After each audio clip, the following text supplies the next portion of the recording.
If I stop now, your son dies. The nanny didn't flinch, didn't look up. Her hands kept moving over the blue-lipped, motionless baby on the changing table, steady, certain, terrifyingly calm. Vincent Caruso had survived assassins, federal agents, and 3 attempts on his life. He had never once been afraid of another human being. Until this moment. Until a woman, everyone in his house had overlooked the invisible nanny, the nobody, the hired help did something so precise, so fearless, so completely beyond anything he had prepared for, that the most powerful crime boss in Boston dropped to his knees and couldn't stop shaking. She didn't just save the baby. She terrified the man holding the gun. Welcome to our channel. If you're new here, please subscribe and hit that notification bell so you never miss a story like this one. Drop a comment below and tell me what city you're watching from. I genuinely want to see how far this story travels. Now stay with me until the very end, because what happens next will change the way you see everything. The night it all began was the kind of night that makes Boston feel like a different city entirely. January had arrived without apology, dragging with it a wind that came off the harbor so cold and so mean it seemed to have a purpose. The kind of cold that didn't just bite, it held on. Sleet hammered the long driveway leading up to the Caruso estate in Nahant, a 17-room house sitting on a rocky peninsula overlooking the Atlantic, close enough to the water that on still nights you could hear the waves knocking against the stone foundation like something trying to get in. Inside, the house was warm and lit and humming with the low, constant tension that never really left anymore. Vincent Caruso sat behind the desk in his private office on the ground floor, the one room in the house where no cameras pointed inward. Every other space in the estate was monitored: the hallways, the kitchen, the front entry, the nursery upstairs, even the service corridor that led to the laundry room. Vincent had installed the system himself, choosing every camera placement, every blind spot he deliberately left bare. He knew which angles caught a man's face and which angles caught only the back of a head. He had learned these things the way all men in his position learned them, by surviving situations where someone who knew less than he did ended up dead. He was 41 years old. He had the kind of face that told a story before he ever opened his mouth, jaw like poured concrete, eyes that had learned to give nothing away, a scar along his left jawline from a night 12 years ago that he never discussed with anyone who was still alive. He was not a large man in the way that intimidated through size alone. He was large in the way that silence is large in a room after someone says the wrong thing. His reputation in Boston and along the northeastern shipping corridor was simple and well understood. Vincent Caruso was not the kind of problem you created twice. He had survived 3 assassination attempts, 2 federal investigations, 1 betrayal by a man he had considered a brother, and a RICO case that the government had assembled over 6 years and then watched collapse in 11 days of testimony. He had done all of this with something approaching calm. The rage was always there. His men knew it. His enemies knew it, but he controlled it the way you control a large dog on a short leash. It was always present. It was always leashed. But everyone in his proximity understood that the leash was his choice, not a limitation. What Vincent Caruso had not survived, what he would never fully survive, was the night his wife died. Elena had been young, 29 years old, and the kind of beautiful that stopped a room without her trying. She had also been 7 months pregnant when her blood pressure began to climb in ways that her doctors kept describing as within manageable range and not unusual at this stage. The words were professionally calibrated and quietly wrong. The condition moved faster than anyone had warned them. Oliver was born 11 weeks early, delivered in an emergency, and Elena was gone before sunrise. Vincent had been in the room. He had been holding her hand. He had watched her look at him one last time, with an expression he would carry in his chest for the rest of his life. Not fear, not even pain, but something closer to apology, as though she were sorry for leaving him. He had never forgiven himself for not understanding sooner how sick she was. He had sat in those clinical offices, listening to those calibrated words, and he had believed them because he had no knowledge to use against them. A man who had never been helpless found himself completely helpless, and the woman he loved paid for his helplessness with her life. Oliver had survived. 5 months later, Oliver was still surviving, but surviving was the right word and not the one Vincent wanted. The baby continued to have breathing difficulties, episodes where his small chest would work too hard, and his color would shift in ways that made the nurses they had initially hired go white and reach for phones. He had been seen by Dr. Gavin Mercer, a well-connected Boston pediatric specialist who had come recommended through 3 separate channels and who spoke with the kind of authority that made questions feel unnecessary. Mercer had assessed Oliver thoroughly and concluded that the breathing episodes were residual effects of premature birth, uncomfortable to observe, but not dangerous, and expected to resolve naturally over the coming month. Vincent had accepted this because Mercer's credentials were real. His manner was confident, and accepting it was easier than the alternative, which was accepting that his son might be in genuine danger, and that he still didn't know how to stop it. In the months since Elena died, Vincent had installed more cameras, hired more guards, dismissed 4 nannies under various suspicions, and had not slept more than 4 consecutive hours on any single night. He checked the nursery monitor 12, sometimes 15 times between midnight and dawn. He had created around Oliver a fortress of surveillance and armed men and medical protocols, and none of it made him feel any safer, because the thing he was most afraid of was not something that could be stopped with a gun. He was afraid of loss. He was afraid of not knowing. He was afraid of standing in a room again and watching something slip away from him while he held someone's hand and understood nothing.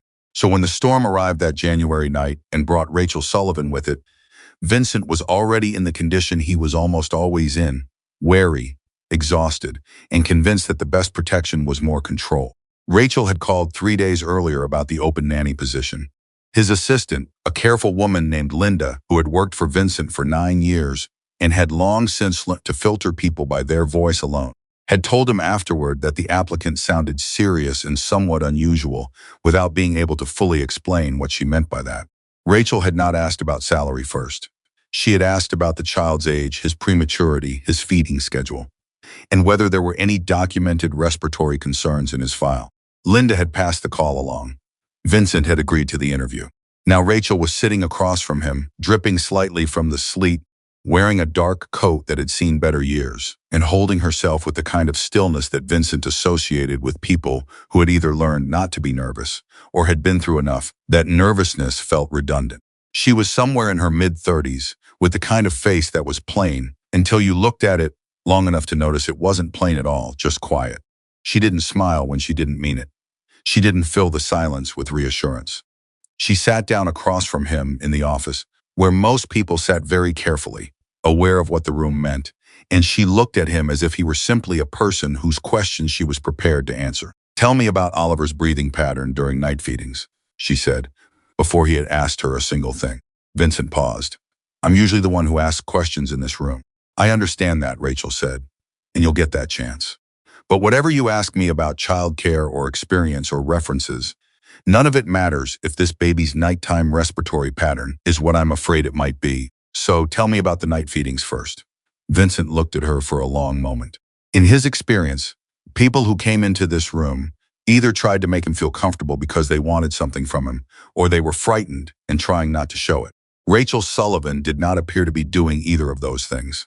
She appeared to be doing exactly what she said she was doing, trying to determine whether a child she hadn't yet met was in danger. He told her about the feedings.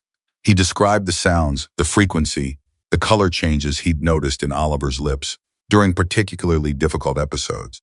He described the way the baby's chest sometimes moved when he was working hard to breathe a pattern. Vincent had photographed and shown to Mercer, who had nodded and explained it away with terminology that left Vincent vaguely reassured, but not actually satisfied.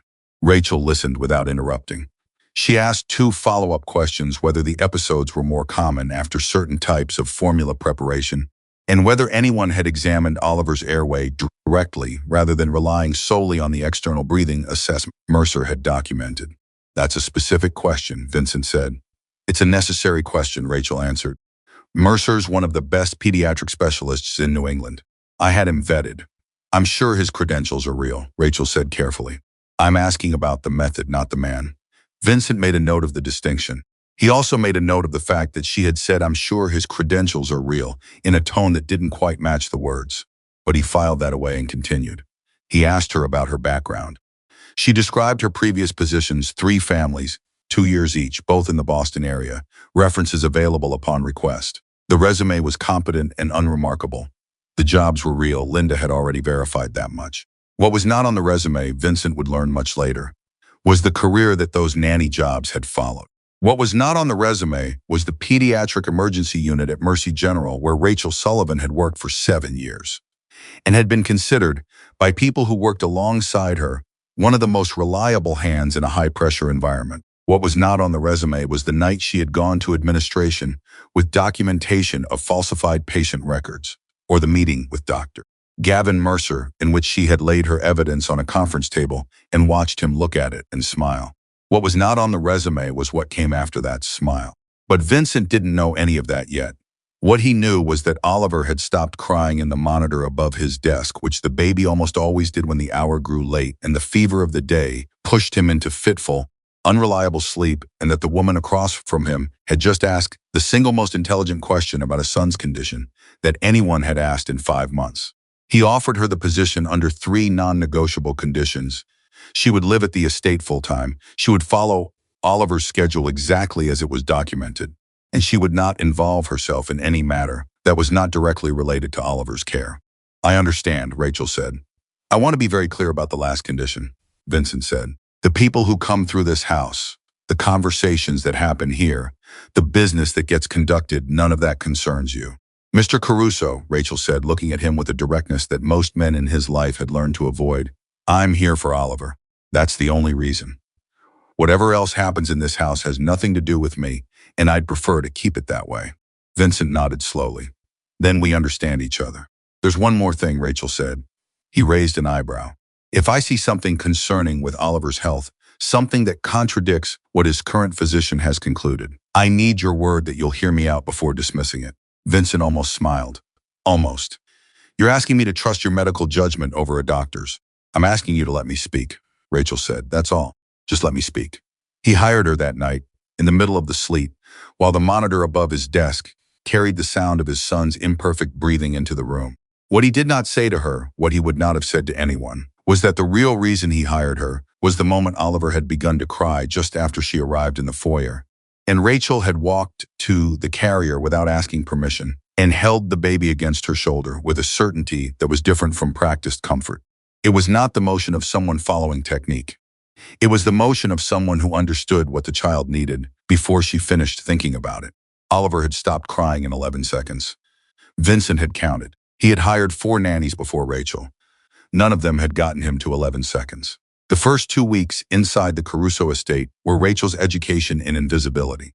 She understood almost immediately that the staff treated her the way institutional staff always treat the person hired to care for the child, a combination of mild condescension and mild resentment that came from the assumption that childcare was not quite real work.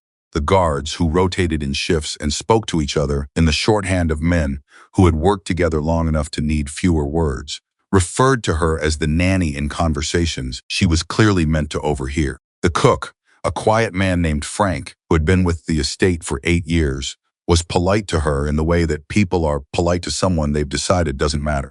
Rachel let all of it wash past her. She had spent enough time in hospital environments to understand that invisibility was frequently an asset. When people believed you couldn't hear them, they said things they would otherwise have kept private. When people believed you were unremarkable, they stopped performing for you. The real shape of a situation only appeared when the people inside it forgot you were watching. She watched. She watched the guards change their patterns at irregular intervals, which told her that someone, Vince, his security director, had designed the schedule to prevent external observation, but which also meant that the intervals between patrols were sometimes longer than they should have been. She watched the way deliveries to the house were handled, the packages that went through the front receiving area and the packages that did not. She watched which men had access to the nursery corridor and which ones loitered there longer than their assignments required. She also watched Oliver. Oliver was 5 months old, 22 weeks premature at birth, and currently 3 weeks behind his adjusted developmental schedule, which was not unusual but bore watching. He was a child who seemed to concentrate very hard on existing, which Rachel recognized as the particular quality of premature infants who had spent their first weeks outside the womb, working harder than their bodies expected them to. He had dark eyes like his father's, but where Vincent's eyes gave nothing away, Oliver's gave everything, every discomfort, every moment of calm, every shift between contentment and distress. All of it played out in real time across his small, serious face. Rachel kept a written log. Not in a phone, phones could be checked, had timestamps that could be cross-referenced and questioned. She used a small notebook that she kept in the inner pocket of her uniform cardigan, noting the time of each feeding, the duration, the volume consumed, the sounds Oliver made afterward, and the color of his lips and fingertips during and after each episode of respiratory effort. She noted when the humidifier in his nursery was set differently than she had left it. She noted when his formula arrived from a different delivery than the scheduled weekly order. She noted these things, and she said nothing. Not yet. She needed more before she brought anything to Vincent, because she understood very clearly that she had one chance to be heard, and if she used it too early or with insufficient evidence, she would lose it, and then she would lose her ability to help Oliver at all. The breakthrough, if it could be called that, came on a Thursday afternoon in the third week. Vincent was in his office when Rachel knocked, waited, and entered. He looked up from whatever he had been reading, with the expression of a man who was deciding in the first second whether the interruption was going to be worth his time. Oliver wheezed 3 times after the noon feeding today, Rachel said, not during after. The formula was fully settled before I put him down, so it's not reflux. I want to change the positioning protocol for the next 72 hours and track the results before his next scheduled appointment. Vincent set down his papers. Mercer said the wheezing is normal. I know what Mercer said, a pause. But you don't agree. Rachel chose her next words with the care of someone diffusing something. I think the pattern has shifted in the last 8 days in a way that might warrant a closer look. I'm not asking you to replace Dr. Mercer. I'm asking for 72 hours to gather better data so that when we do speak to him, we have something more specific to report. Vincent was quiet for a moment. You said might warrant. Yes, not does warrant. I don't have enough to be certain yet, Rachel said. I'm telling you what I see because you asked me to let you know if I saw something concerning, and I am seeing something concerning. He studied her face with the same focused attention he gave to things he was trying to determine the truthfulness of. Rachel met the look without flinching, because flinching would have ended the conversation, and she needed the conversation to continue. 72 hours, Vincent said finally. Thank you. She turned to leave. Sullivan. She stopped. If you find something real, he said, you bring it to me before you bring it to anyone else. Do you understand what I'm saying? Rachel turned back. I understand. Good. What he did not say, and what Rachel understood anyway, was that he had just made her a small, conditional offer of trust. It was the first one. It was fragile and surrounded by conditions, but it was real. And she carried it back to the nursery with her, the way you carry something you know is breakable. What she did not say, what she couldn't say yet, what she was still gathering the courage to figure out how to say, was that doctor. Gavin Mercer was not a stranger to her. She had known him for 2 years before she ever set foot in the Caruso estate. She had known him the way that people who have destroyed you become permanently known to you, the way a scar on your hand becomes something you know, even in the dark. She knew the cadence of his professional confidence, the slight tightening at the corner of his mouth when he was calculating rather than considering, the way he had looked at her documentation laid out on a conference table and smiled the way people smile when they already know what the outcome will be. She had gone to administration with evidence of falsified patient outcomes. Families had been told their children were improving when the documentation said otherwise. Because honest documentation would have triggered reporting requirements that would have cost the hospital money and generated regulatory attention that would have cost Mercer his comfortable position as department head. She had assembled the documentation carefully over 8 months because she understood that she was making a serious accusation against a powerful man and she needed it to be airtight. What she had not understood, what she had been too careful and too principled and too naively convinced of the system's fairness to understand, was that Mercer had already anticipated her, that the moment she began asking certain questions and accessing certain records, someone had noticed and told him, and Mercer had spent those 8 months building his own case. Not against himself, against her. The medication error that ended Rachel's nursing career had a name, a patient file, a stack of documentation, and her employee ID attached to every piece of it. The medication error had never happened. But the paper trail said it had, and the paper trail had been built by someone who understood exactly how institutional records worked, because that someone had spent 20 years as a physician in the same institutional system. Rachel had accepted the settlement because fighting it would have required money she didn't have, a lawyer she couldn't afford, and a willingness to spend years watching herself be dismantled in documents, while Mercer continued treating patients and collecting awards at fundraising dinners. She had accepted it and signed the non-disclosures and walked out of Mercy General and spent the following 2 years doing what she knew how to do, taking care of children, while the shape of what had been done to her sat in the back of her mind like a stone she couldn't stop feeling. She had not taken the position with Vincent Caruso because of Mercer. She had not known, when she answered the job listing, that Mercer was Oliver's physician. She had found out on her 4th day at the estate when she reviewed Oliver's complete medical file and saw his name at the bottom of the most recent assessment. For a full minute, she had stood in the nursery with the file in her hands and the baby asleep in the crib, and the knowledge of what she was holding pressing against her chest like something that wanted to break her open. She had thought very clearly and very deliberately about what it would mean to leave. She had thought about calling Linda the next morning and saying that a family situation had come up and she was sorry, but she had to go. She had thought about the fact that leaving was the safe choice and the rational choice and the choice that wouldn't put her in proximity to a man who had already demonstrated that he was willing to erase her. She had looked at Oliver. Oliver had been lying on his back with his small arms raised slightly above his head in the posture that infants adopt in deep sleep, the posture that always reminded Rachel of surrender, or, if you chose to see it differently, of absolute trust. He had been breathing, and she had counted the breaths, and she had noted the frequency and the effort and the slight retractive pull of the skin along his ribs that she had been tracking and logging and trying to determine whether it was within the range of manageable or whether it was the early visible signature of something that hadn't been caught yet. She had put the file down. She had not left. She had stayed because of what she knew and because of what she feared, and because the thing she feared most was leaving this child in the care of a physician who was being paid to keep him exactly as sick as he needed to be. She didn't have proof of that yet.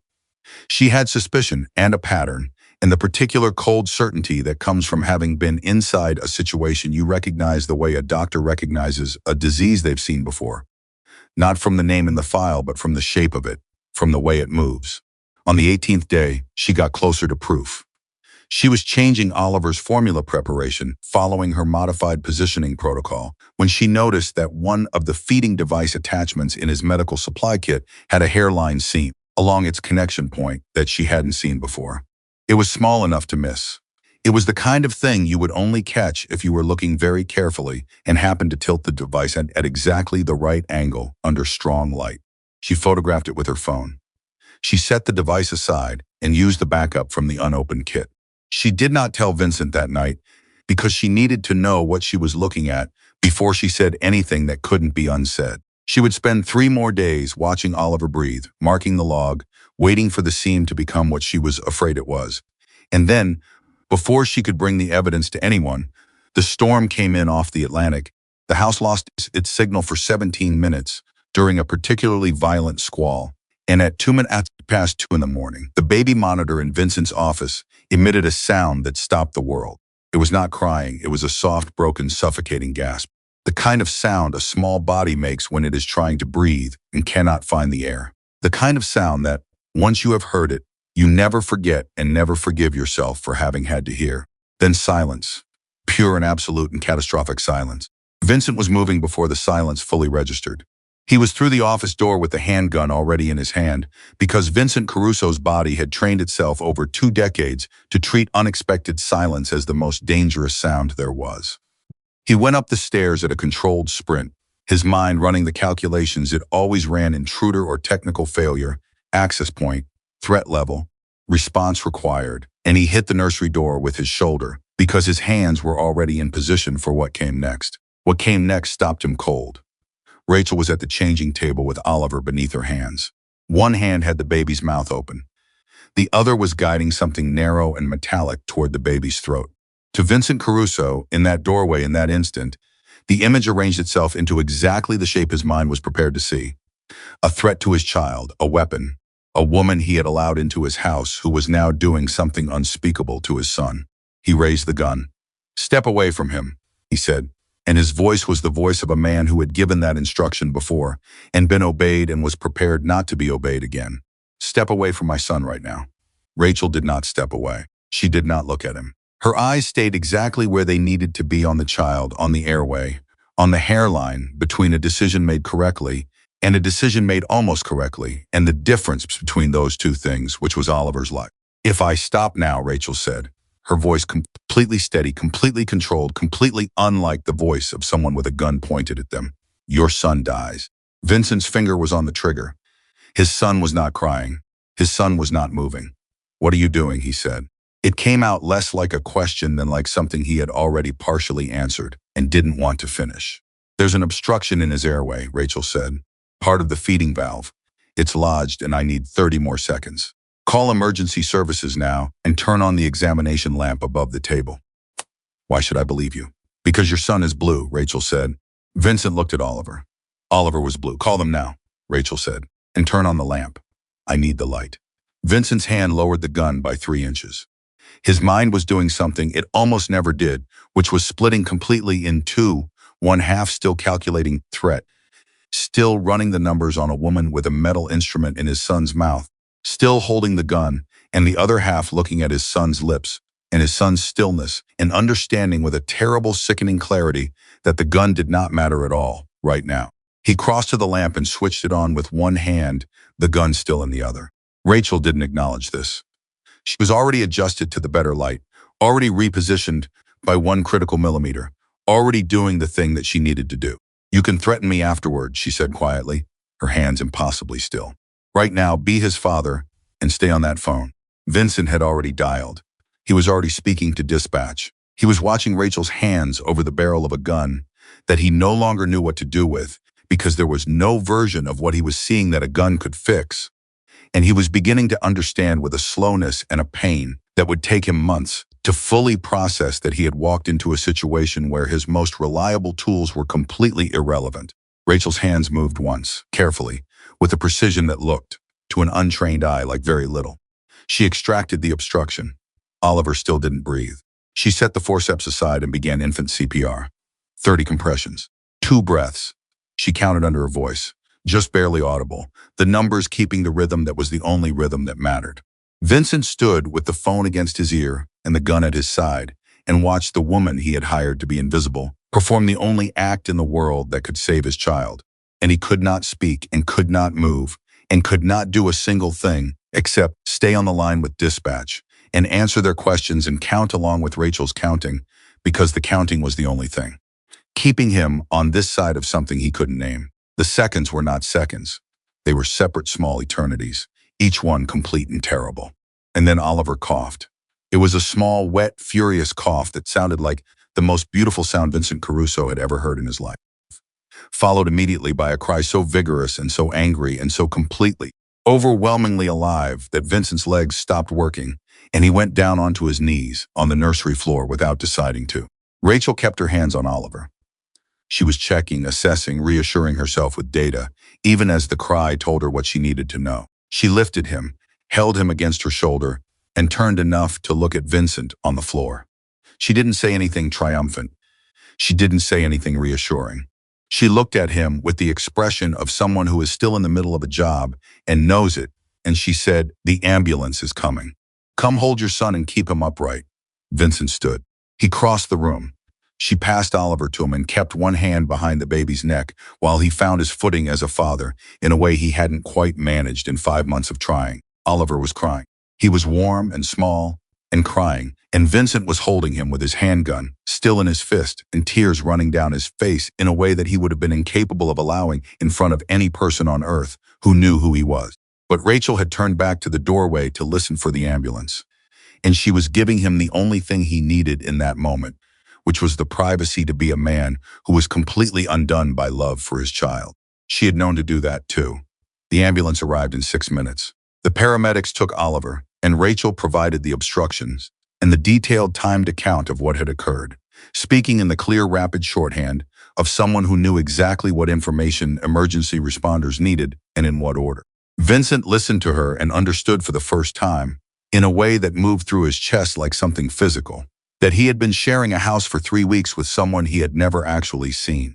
In the back of the ambulance, one of the paramedics looked at Rachel and said, "You do this before?"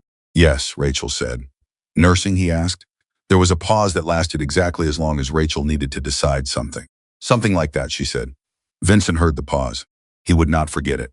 At the hospital, the pediatric attending confirmed that Oliver had suffered an acute airway obstruction from a broken component of a medical feeding device.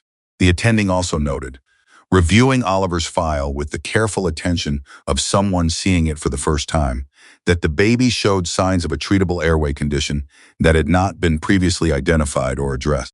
She looked at Rachel when she said this. Rachel looked back at the attending and said nothing, because there were things she needed to say to Vincent first, and because the conversation she was about to have with him was going to require everything she had, and she was going to need a few hours to decide how to begin it. Vincent sat in the hospital chair beside Oliver's cot. He had surrendered the gun to Anthony Bell in the parking lot. Bell, his head of security, who had arrived 6 minutes after the ambulance because someone had tripped the estate's perimeter alarm in the chaos, a detail that no one had yet explained. Vincent sat in the chair and looked at his son, breathing through a nasal cannula under the fluorescent lights, breathing with a steadiness and a regularity that 5 months of watching had never quite provided. And he held Oliver's hand in 2 fingers because that was all that fit. And he thought about a woman with a metal instrument and 30 seconds and a voice that didn't shake. He thought about what he had almost done. He thought about what she had said. Be his father. No one had said that to him, not once in 5 months. Everyone around him had responded to his grief and his fear and his obsessive surveillance with deference, because deference was what people who worked for him gave him, and deference had not been what he needed, and he had not known until this moment, sitting in a hospital chair with his son, breathing steadily for the first time, that what he had needed all along was exactly what she had given him. Not comfort, not reassurance, not agreement. Just the truth, plainly spoken, in the moment it was most necessary. He looked up when Rachel appeared in the doorway. She had been speaking to the attending. She had a cup of bad hospital coffee in one hand, and she looked, for the first time since he'd met her, like someone who was tired. Not the polite tiredness of someone at the end of a long day. The deep tiredness of someone who has spent everything they had and is now sitting with the empty. She met his eyes and stopped in the doorway. He's stable, she said. I know, Vincent said. A silence that was different from all the silences before it. I need to tell you something, Rachel said, several things. And I need you to hear all of it before you respond. Vincent looked at his son. He looked back at Rachel. Sit down, he said. She sat. What she told him in that hospital room, in the thin hours before dawn, while Oliver breathed steadily between them, was the beginning of a story that was going to change everything. She told him who she had been before the families and the child care resume. She told him what she had found and what she had done and what had been done to her. She told him Mercer's name, not as the name of a recommended specialist, but as the name of a man who had taken her career and her savings and her professional identity and filed them neatly away in a sealed settlement. She told him that Mercer was Oliver's doctor. She watched the change move through Vincent's face, the way a storm moves through a clear sky, not all at once, but building, darkening, arriving with a weight that changed the atmosphere of the room. When she finished, he was very quiet, the quietest she had seen him. Why didn't you tell me before, he said. Because you would have used it, Rachel said. And using it the way you use things would have destroyed any chance of using it the right way. He looked at her for a long moment. You stayed, he said, knowing who he was. You stayed anyway. Oliver needed someone who understood what was happening to him, Rachel said simply. I understood. Vincent looked at his son again, at the cannula, at the small, steady rise and fall. When he finally spoke, his voice was different than she had ever heard it. I pointed a gun at you, he said. Yes. While you were saving his life. Yes. He exhaled slowly. It was the exhale of a man releasing something he had been holding for a very long time. I owe you more than an apology, he said. You don't owe me anything yet, Rachel said. But there's something I need from you. Not as payment, as a decision. Rachel looked at him steadily. What happens next with Mercer? That's a decision about what kind of man you want to be. And I need you to understand that before you make it.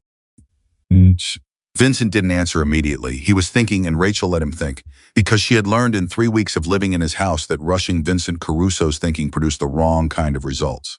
Outside the hospital window, Boston was beginning to gray toward morning. The storm had passed. The streets were wet and empty, and the harbor was somewhere behind the buildings, cold and constant and indifferent to everything that had just happened. Inside, a baby breathed. A father sat with his hands around his son's fingers. A woman waited. The night that had almost taken everything was ending, and in its place something was beginning that none of them had planned for and all of them needed, even if only one of them had been able to see it clearly from the start. Rachel picked up her coffee and held it in both hands for warmth. She had survived the night. Oliver had survived the night. Whatever came next, the investigation, the confrontation, the truth about the feeding valve and the tampered serial numbers, and the man who had signed off on a defective device, whatever came next, was going to require everything she had left. She looked at Oliver. He was sleeping now, truly sleeping, with the deep, uncomplicated trust of a child who did not know how close the edge had been. She had known. She had known the whole time, and she had stayed anyway. 3 days after the hospital, Oliver came home. Not to the fortress version of the estate, the one with 12 cameras in every corridor, and armed men on rotation every 40 minutes, and a security director who required written authorization before any package crossed the front threshold. The house was still the same house, with the same stone walls and the same harbor view, and the same weight of grief that had settled into it the night Elena died and never fully lifted. But something had shifted in the atmosphere of it, the way a room shifts after a window has been opened for the first time in a long winter. Not warm yet, but no longer entirely sealed. Vincent had not dismantled the security. He wasn't built for dismantling, not quickly, not all at once. But he had said something to Anthony Bell in the hospital parking lot that Anthony filed away with the small collection of things his employer said that surprised him. She stays. Whatever she needs to do her job, she gets it. No interference. Anthony had nodded without comment. He had learned in 11 years of working for Vincent Caruso that the moments worth noting were the ones that required no explanation. Rachel settled Oliver back into his nursery with the particular focused calm of someone who had been given a task and understood its full weight. The defective feeding device had been removed and replaced. The entire medical supply kit had been replaced with a new unopened set from a different supplier, and Oliver's airway condition identified at the hospital by an attending who had looked at his file with fresh eyes had a treatment protocol now. A real one. Not the reassuring language of managed expectations. An actual protocol with actual steps and an actual pediatric pulmonologist named Dr. Amara Osei, who had shaken Rachel's hand in the hallway and said, with the directness of one medical professional acknowledging another, "Good catch. Very good catch." Rachel had said thank you and moved on, because there wasn't time yet to feel the full weight of what those two words meant to her. If she had work to do, the tampered feeding valve was the key. She knew it. The hospital had the physical device that had been handed over as evidence when the attending filed her incident report, but Rachel had photographed it, and she had the image on her phone, and the image told a story that she had been turning over in her mind for 48 hours, with the methodical attention of someone who knows that the story matters more than who believes it. On the fourth morning back at the estate, she was in the nursery, logging Oliver's 8A feeding results when Vincent appeared in the doorway. He didn't knock. He never knocked. But he stopped at the threshold in a way that was different from his previous habit of simply entering, which Rachel noted without commenting on. "How is he?" Vincent said. "Better than yesterday," Rachel said without looking up from her notebook. "The new positioning protocol is working. His color is good, and the post-feeding retractions have decreased by about 60%. That's medical language, yes. You can just say he's doing better." Rachel looked up. "He's doing better." Vincent stepped inside and looked at Oliver in the crib. The baby was awake and engaged in the serious business of staring at his own fist, which he had recently discovered and found to be endlessly compelling. The fist was Oliver's current primary area of intellectual inquiry, and he brought to it the same focused intensity that his father brought to everything. Vincent watched him for a moment. Something moved across his face that he didn't try to hide, which was itself new. "He's going to be all right." "Yes," Rachel said, "he is." Another moment of silence. "Then I want to talk about Mercer." Rachel set her notebook down. She had been expecting this. She had been preparing for it since the hospital, running the conversation in her mind the way she used to run through emergency protocols, anticipating the branches, knowing which path led where, understanding which response would produce which outcome. "What about him?" she said. "I want to know what you know," Vincent said. "Everything." Not the summary, everything. Rachel looked at him steadily. "Before I tell you that, I need you to tell me something first." His jaw tightened slightly. He wasn't accustomed to conditions. "What? What are you planning to do with the information?" The silence that followed was not comfortable.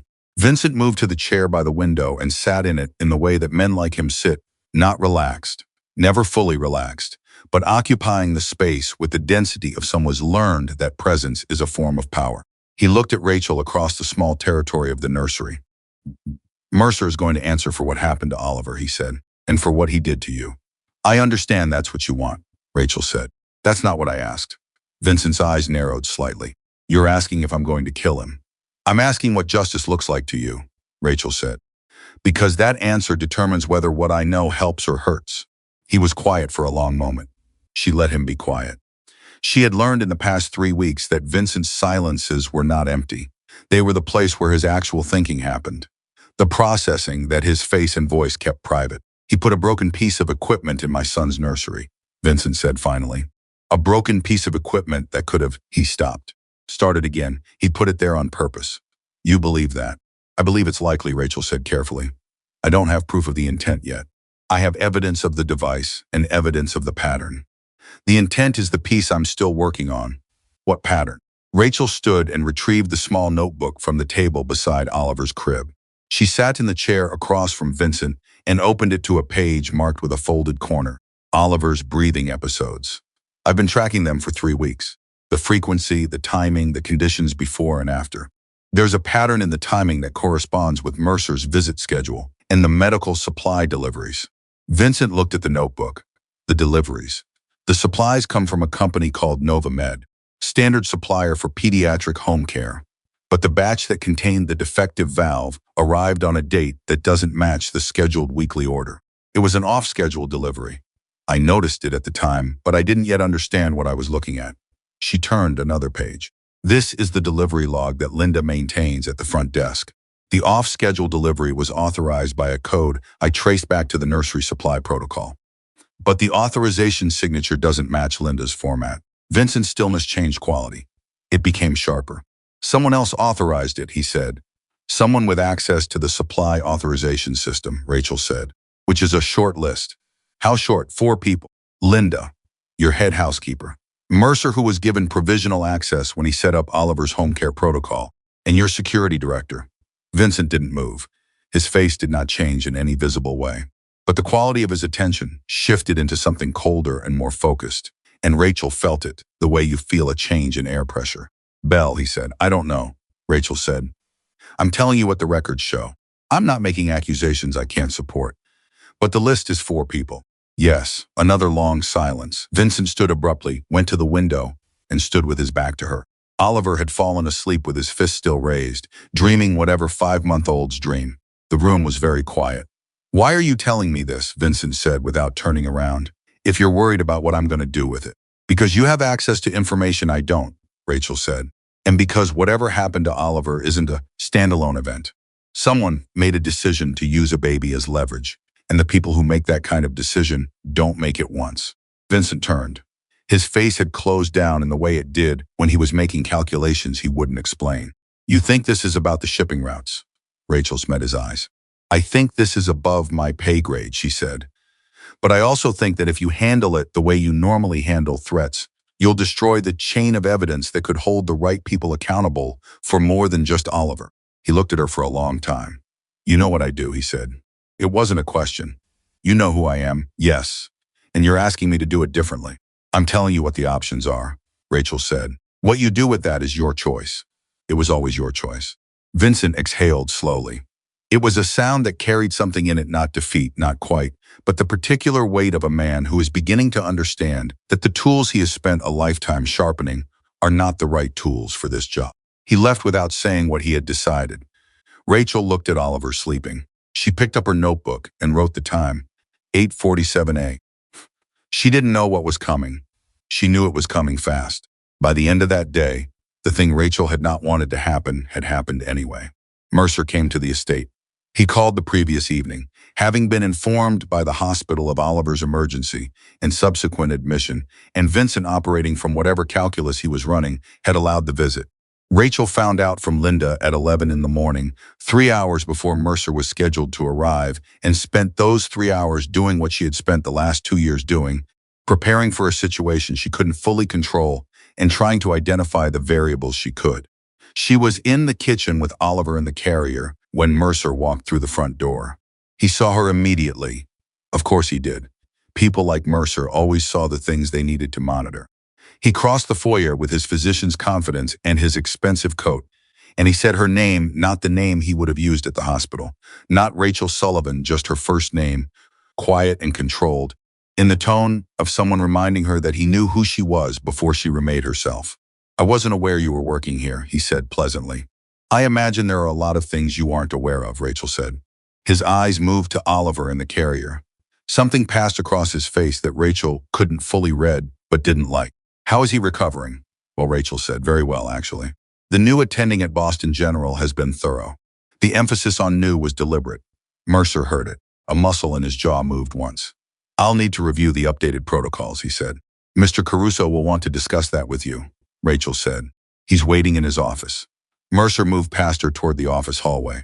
As he passed, he stopped and leaned in slightly, just enough to keep the movement invisible to anyone watching from a distance, and said in a voice pitched precisely for her ears and no one else's, think very carefully about how this goes, Rachel. You're not in a hospital anymore. You don't have a union. You don't have a license. You're a nanny in a rich man's house. Act like it. Rachel looked at him steadily. She felt the familiar cold pressure of his certainty that he was untouchable. She had felt it before she knew its weight. Go see Mr. Caruso, she said. He's been looking forward to meeting with you. Mercer held her gaze for one more second. Then he continued down the hall. Rachel stood in the kitchen with Oliver against her chest and listened to the sound of Mercer's footsteps moving away. Her heartbeat was elevated. She noted it the way she noted symptoms objectively as data. She breathed through it with the deliberate discipline of someone who had learned that panic was only useful if it was controlled. Then she went upstairs, and she wrote down everything Mercer had just said to her, word for word, with the time and the date, because she knew that what he had said to her in that hallway was the kind of thing that mattered later, and she had learned not to trust anything to memory that could be preserved in ink. What happened inside Vincent's office during Mercer's visit, Rachel didn't witness directly. She learned it afterward from Anthony Bell, who had stood in the room per Vincent's instruction and who described it to her that evening in the spare, precise language of a man who understood the value of accurate reporting. Vincent had listened to Mercer's professional assessment of Oliver's emergency.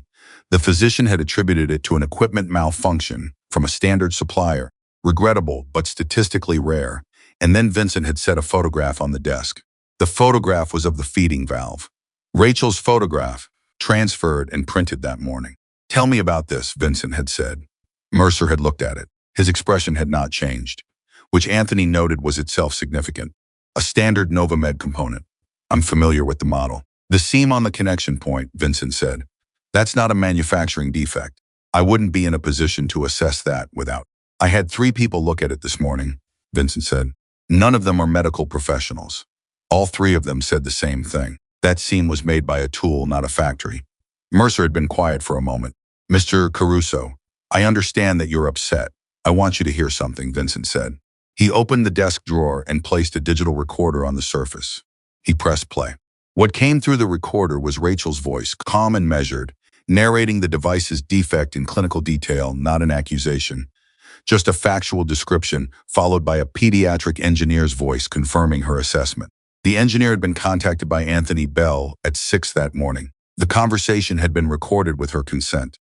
Anthony described the moment that followed as the only time in 11 years he had seen a person's confidence visibly leave their body. Mercer had looked at the recorder. He had looked at Vincent. And for the first time in a very long time, Anthony was certain of this. Gavin Mercer had not known what to say. We're going to continue this conversation with different people present, Vincent had told him. Until then, you're not to contact my son's new care team. You're not to contact my household staff. And you're not to leave Massachusetts. Mercer had left. That night, Rachel was in the nursery for Oliver's last feeding when Vincent appeared in the doorway again. This time he knocked. 2 quiet knocks on the door frame. It was such a small thing, and it meant so much more than he understood. He knows you have something on him, Rachel said without turning from the crib. Good, Vincent said. That makes him dangerous, Rachel said. Cornered people are the most dangerous kind. I know how dangerous people get when they're cornered, Vincent said. I've cornered a few. Not like this, Rachel said. She turned. This man doesn't have a gun and he doesn't have muscle. He has paperwork and connections and a phone full of people who owe him favors. That's harder to defend against. Vincent leaned against the doorframe. He looked tired in a way that was different from his normal watchfulness. The tiredness of someone who has been carrying something for so long they've forgotten what it was like to put it down. You sound like you know him well. I do, Rachel said simply. He looked at her across the room. The baby was between them, settled and breathing, the sound of it filling the quiet. Tell me something, Vincent said. What? Why did you stay? When you found out he was Oliver's doctor, you could have left. Rachel looked at her notebook on the table beside the crib. She thought about the 18-month version of the answer, the one that involved everything she had built and everything that had been taken, and the particular texture of grief that comes from losing not just a job but a sense of yourself as someone who matters. She thought about the simpler version. Because Oliver needed someone who understood what was happening to him, she said. And because leaving would have meant letting him keep winning. Vincent was quiet. And because, Rachel added, almost to herself, I was tired of leaving. The words sat in the room. Vincent didn't respond to them directly, which was the right response, because some things don't need to be addressed directly to be heard. What neither of them said in the quiet of the nursery, with Oliver breathing steadily between them, was that the conversation they kept having, the one that kept finding them in doorways and hospital chairs and the private spaces of a house full of armed men, was becoming something neither of them had permission for, and both of them were struggling to ignore. 3 days after Mercer's visit, Anthony Bell came to Rachel at 7 in the morning with a folder and an expression she hadn't seen on him before. He asked me to show you this, Anthony said, and set the folder on the kitchen table. Inside was a background report. Not on Mercer, on her. Rachel opened it and read it with the steady attention of someone who had expected this and had decided in advance how to respond to it. It was thorough.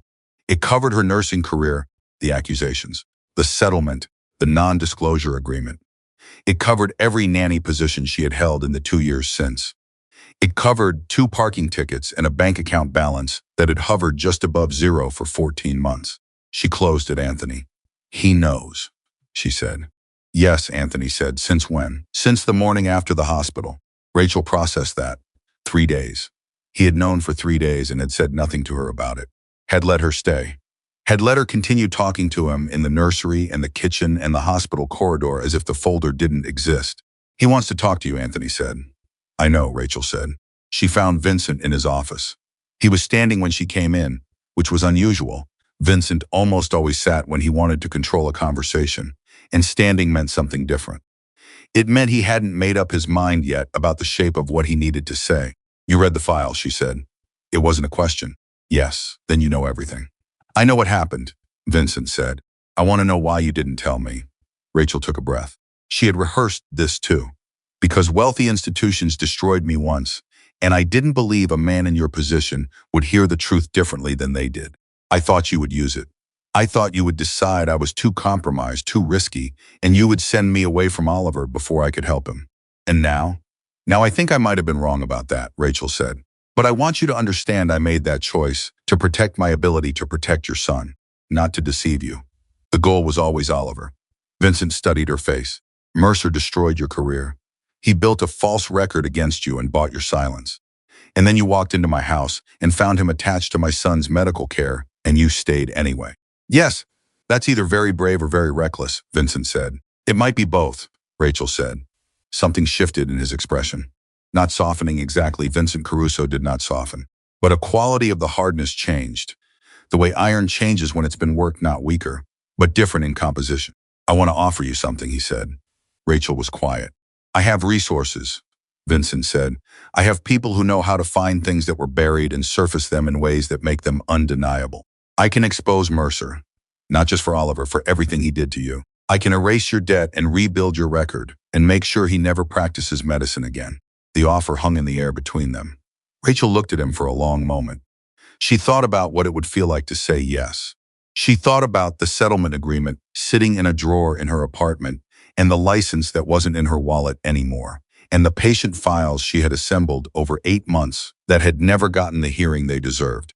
She thought about what saying yes would actually mean. No, she said. Vincent stared at her. No, not like that, Rachel said. If you handle Mercer the way you handle people who threaten you, then what he did to me gets buried in whatever else comes out. The patients he harmed, the nurses he silenced, the families who were told their children were fine when they weren't. All of that disappears into whatever deal gets made in whatever room I'm not allowed into. She looked at him steadily. I need this to be public. I need federal investigators. I need a trial. Not because I want revenge, because the people he hurt deserve to have what happened to them acknowledged. In the open, where it can't be sealed away with another settlement. Vincent's jaw was tight. That's the harder path. Yes, it puts you at risk. I've been at risk since the night I took this job, Rachel said. That didn't stop me. He was quiet for what felt like a very long time. Then he said something that she had not expected. All right. Just that, all right. Rachel blinked. You're agreeing. I'm agreeing to try it your way, Vincent said. I'm not agreeing that it'll work or that I won't make other decisions along the way, but I'm agreeing to involve federal investigators. He paused. On one condition. You don't leave, he said. Oliver still needs you. And he stopped. Started again, less smoothly than he would have liked. And whatever's coming, I'd rather have you inside the house than outside of it. Rachel looked at him. She looked at the man who 3 weeks ago had aimed a gun at her while she saved his child's life. She looked at the man who had read her complete destruction in a folder and decided to ask her to stay. I wasn't planning on leaving, she said. Something moved across Vincent's face that she filed away without naming. He sat down. He picked up his phone and made a call, and Rachel understood that she had just watched Vincent Caruso do something he had probably never done in his adult life. He had chosen someone else's approach over his own. What neither of them knew yet, what was already in motion in offices and phone conversations and money transfers happening at the edges of the story they were living, was that the decision to go federal had already been anticipated. That someone inside the estate had already sent a warning. That the name on that warning was someone they both trusted. And that the next attack would not come from outside the walls. It would come from inside them. 4 days later, Rachel found the second device. She almost missed it. She would have missed it. In fact, if Oliver hadn't spit up during his 3A feeding and knocked the spare supply kit off the shelf, with his flailing arm, scattering its contents across the nursery floor. Rachel had gone to her knees to collect the pieces, half awake and moving on muscle memory, and her hand had closed around an oxygen monitor attachment that felt wrong before she understood why. The weight was off. Not obviously not in the way that would register without attention. In the way that only registered to hands that had spent 7 years handling medical equipment in the dark during emergencies. Hands that had developed a vocabulary of weight and texture that language could barely approximate. She held it under the lamp. The seam along the battery casing was the same. Not identical to the feeding valve, but made by the same logic. The same deliberate quality of interference that looked like accident and wasn't. She set it on the table. She sat back on her heels on the nursery floor. Oliver was looking at her with his serious, concentrated expression, unconcerned, existing with his characteristic focused innocence. She thought about what she was holding. She thought about the authorization log. She thought about the 4 names. And then she thought about something she hadn't let herself think clearly before. The estate's camera system had a gap. She had noticed it in her second week. The way the nursery corridor had a 40-second window between one camera's coverage and the next. She had noticed it and filed it and moved on because it wasn't her concern. But the camera system had been designed by one person. The same person who knew the delivery schedule. The same person who had nursery corridor access and authorization system access and the particular professional proximity to all the operational details that would make a sustained campaign of deliberate sabotage possible without external detection. It wasn't Mercer who had put the first device in the nursery. Mercer didn't have physical access without Vincent's knowledge. Someone had put it there for him. Someone inside this house. Rachel sat on the nursery floor with a second tampered device in her hand and the sleeping baby behind her and the 40-second camera gap humming in her thoughts. And she understood that the investigation had just become something larger and more dangerous than anything she had been preparing for.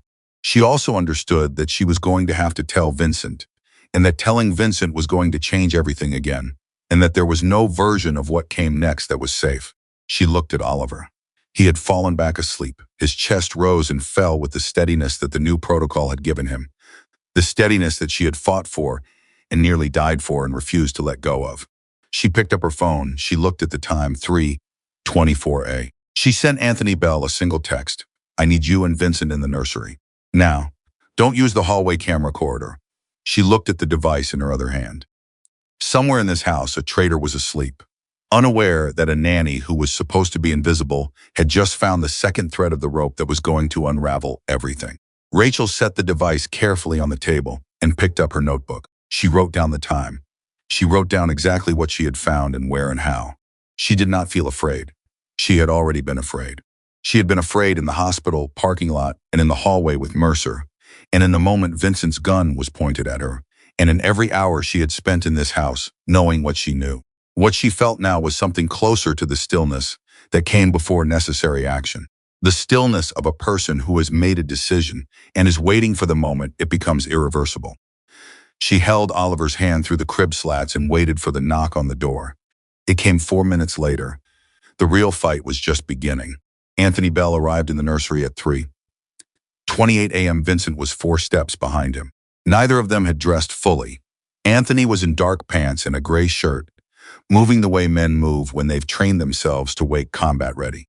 Vincent had thrown on a jacket over a white undershirt, and his face had the particular sharp quality it got when something had pulled him out of the thin, vigilant sleep.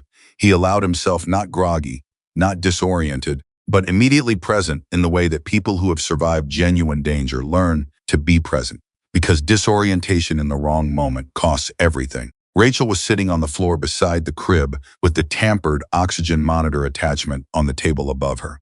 She stood when they entered. She didn't waste time. Second device, she said, and pointed to the table. Same construction logic as the feeding valve. Different component, same method.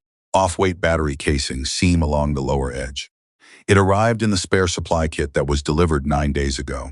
Anthony crossed to the table and looked at the device without touching it. Vincent looked at Rachel. "You're sure?" Vincent said. "I'm sure," Rachel said. Anthony pulled out his phone and photographed it from 4 angles. His face was professionally still, but Rachel had spent enough time in this house to read the difference between Anthony's operational stillness and the particular quality of stillness that meant he was recalibrating something significant. This was the second kind. "This came from the spare kit," Anthony said. "Yes, the one that came in on the Tuesday delivery. 9 days ago, I authorized that delivery," Anthony said. He said it flatly, the way a person states a fact that has just become a problem. "I know," Rachel said. "Your authorization signature was on it, which is why I texted you to come through the main staircase and not the hallway corridor." Anthony looked up from the device. His eyes moved to Vincent. Vincent was looking at Rachel. "Explain that." "The nursery corridor has a 40-second camera gap," Rachel said, "between the East Hall unit and the nursery door unit. 40 seconds where nothing is recorded. I noticed it in my second week. I didn't know why it mattered then." She paused. "I know why it matters now." The room was very quiet. Oliver stirred once in the crib and resettled without waking. The sound of his breathing was the only soft thing into space that had gone very hard very quickly. "The gap was built into the system," Anthony said. "It wasn't a question." "Yes," Rachel said. Vincent said nothing. He turned, walked to the window and stood with his back to both of them, and Rachel watched the set of his shoulders and understood that he was doing the most difficult thing she had ever seen him do. He was running the arithmetic on a person he trusted. The camera system had been designed and installed by Daniel Cross, his deputy security director, a man who had worked inside his organization for 7 years. "Where is Cross right now?" Vincent said without turning around. "Off rotation," Anthony said. "He's not on tonight's schedule. He's at the downtown apartment. Get him on the phone." "Vincent, don't argue with me. Get him on the phone right now and tell him there's been a security incident at the estate and I need him here." Anthony made the call. Rachel watched Vincent at the window. He still hadn't turned. His right hand had closed into a fist at his side. She could see it from where she stood, and then, deliberately, he opened it. One finger at a time, the way a person dismantles something they were about to do. Anthony lowered the phone. No answer. Voicemail. Vincent turned around. His face was very controlled. Too controlled, in the way that pressure finds expression in stillness when there's nowhere else for it to go. "Try the second number." Already dialing. The second call went to voicemail too. The 3 of them stood in the nursery at 3:41 a.m. And the silence that followed was the kind that changes the shape of a room. "He knows we found it," Rachel said quietly. Vincent looked at her. "If he built the gap," she said, "he has a way to monitor the corridor that we don't know about. Something that tells him when someone is in this room at an unusual hour. He's been monitoring this nursery from the outside without the cameras capturing him doing it." She stopped. "He knows we found the device. That's why he's not answering." Vincent moved. He crossed to the nursery door and looked into the hallway. Empty. He looked at Anthony, security team status. 2 men on the perimeter, 1 at the front entry. Martinez is in the east wing doing his rotation. Get Martinez to the nursery corridor. Now. Quiet. Anthony was already on his radio. Rachel picked up Oliver. She didn't ask permission. She lifted him out of the crib with the automatic certainty of someone who has already assessed the situation and made the necessary decision. And she held him against her shoulder with one hand supporting his neck and the other across his back. Oliver made a small sound of protest at being moved and then subsided into the warmth of her shoulder. Vincent watched her do it. Something crossed his face, not surprise, but something that processed the action and its meaning faster than he was entirely prepared for. Good, he said, just that. Martinez arrived in the corridor 90 seconds later. Anthony briefed him in 6 sentences in the doorway. Martinez was a compact, serious man who Rachel had always noted as the most observant of the guard rotation, the one whose eyes moved differently from the others, taking in more data per second. He listened to Anthony and nodded once and took his position. I want every exit covered, Vincent said to Anthony, and I want someone pulling Cross's location from his phone GPS right now. Can we do that? Anthony said. Give me 8 minutes. Anthony left. Vincent came back into the nursery. He looked at Rachel holding Oliver, and he looked at the device on the table, and he looked at the notebook still open on the chair. How long have you known it was? Cross, he said. I didn't know, Rachel said. I suspected. As of about 30 minutes ago. What made you suspect? The authorization signature pattern, Rachel said. I went back through Linda's records from the past 3 months while I was tracking the delivery logs. Linda's authorization signatures have a specific format. She uses a particular notation for off-scheduled deliveries that she developed herself. It's in her records going back 8 years. The signature on the Tuesday delivery used the right notation in the wrong sequence. It was copied. Someone who had studied the system but hadn't used it long enough to internalize the order. And Cross has had access to the supply authorization system for 14 months, Rachel said. I checked the system access logs. Vincent stared at her. You checked the system access logs. Linda gave me her credentials when I started to add Oliver's formula to the standing order, Rachel said. I stayed in the lower level access. I only looked at what was relevant to Oliver's supplies. But you could see who else had accessed the system. Yes. Vincent made a sound that wasn't quite a laugh and wasn't quite anything else. You're either the most dangerous nanny in New England or the most prepared. Those might be the same thing, Rachel said. He almost smiled. Almost. Anthony came back at 3:52 a.m. He was moving faster than his normal pace, which for Anthony was a significant tell. He stopped in the doorway and looked at Vincent with an expression that had something new in it, something that Rachel would later describe, when she was replaying the night in her mind, as the specific look of a person delivering information that changes the stakes. Cross's phone went dark 40 minutes ago, Anthony said. GPS cut. But his building security system logged him leaving the downtown apartment at 3:17. 30 minutes before I texted you, Rachel said. Anthony nodded. He was moving before you found the device. The 3 of them absorbed that. He wasn't reacting, Vincent said. He was already in motion. Which means whatever comes next was already planned, Rachel said. Vincent looked at Oliver asleep on Rachel's shoulder. Then he looked at Anthony. In the 11 years they had worked together, Rachel observed, their communication had compressed into something that didn't require full sentences. Anthony read the look. I'll get her to the safe room, Anthony said. No, Rachel said. Both men looked at her. Oliver's oxygen monitor is in this nursery, she said. His portable unit has a damaged cylinder. We found that when I came in tonight. If his breathing changes and I'm in a room without the right equipment, I can't help him. I need to stay in proximity to his medical kit. The safe room has a kit, Anthony said. The safe room has a basic kit, Rachel said. Not the same. If something happens tonight, if the stress of being moved affects his breathing, I need the full nursery setup. Nothing's going to happen to his breathing, Anthony said. You don't know that, Rachel said. I do. And I'm telling you the risk calculation says he stays in this room and I stay with him. Vincent looked at her holding his son. He looked at the certainty in her face, not bravado, not recklessness, but the particular professional confidence of someone who has done the calculation and arrived at a conclusion they can stand behind. She stays, Vincent said. Anthony's expression shifted, but he didn't argue. Then I need 2 more men on this floor. Get them, Vincent said. 4:07 a.m. The estate had gone from quiet to quietly armed in the space of 20 minutes. 2 additional guards on the upper floor, Martinez in the corridor, Anthony coordinating from the main landing. Vincent had moved to the doorway between the nurseries and the hall, where he could see both spaces simultaneously, and he stood there with the contained readiness of a man who had spent 2 decades walking directly toward things that frightened other people. Rachel sat in the chair beside Oliver's crib and kept one hand on the baby's back.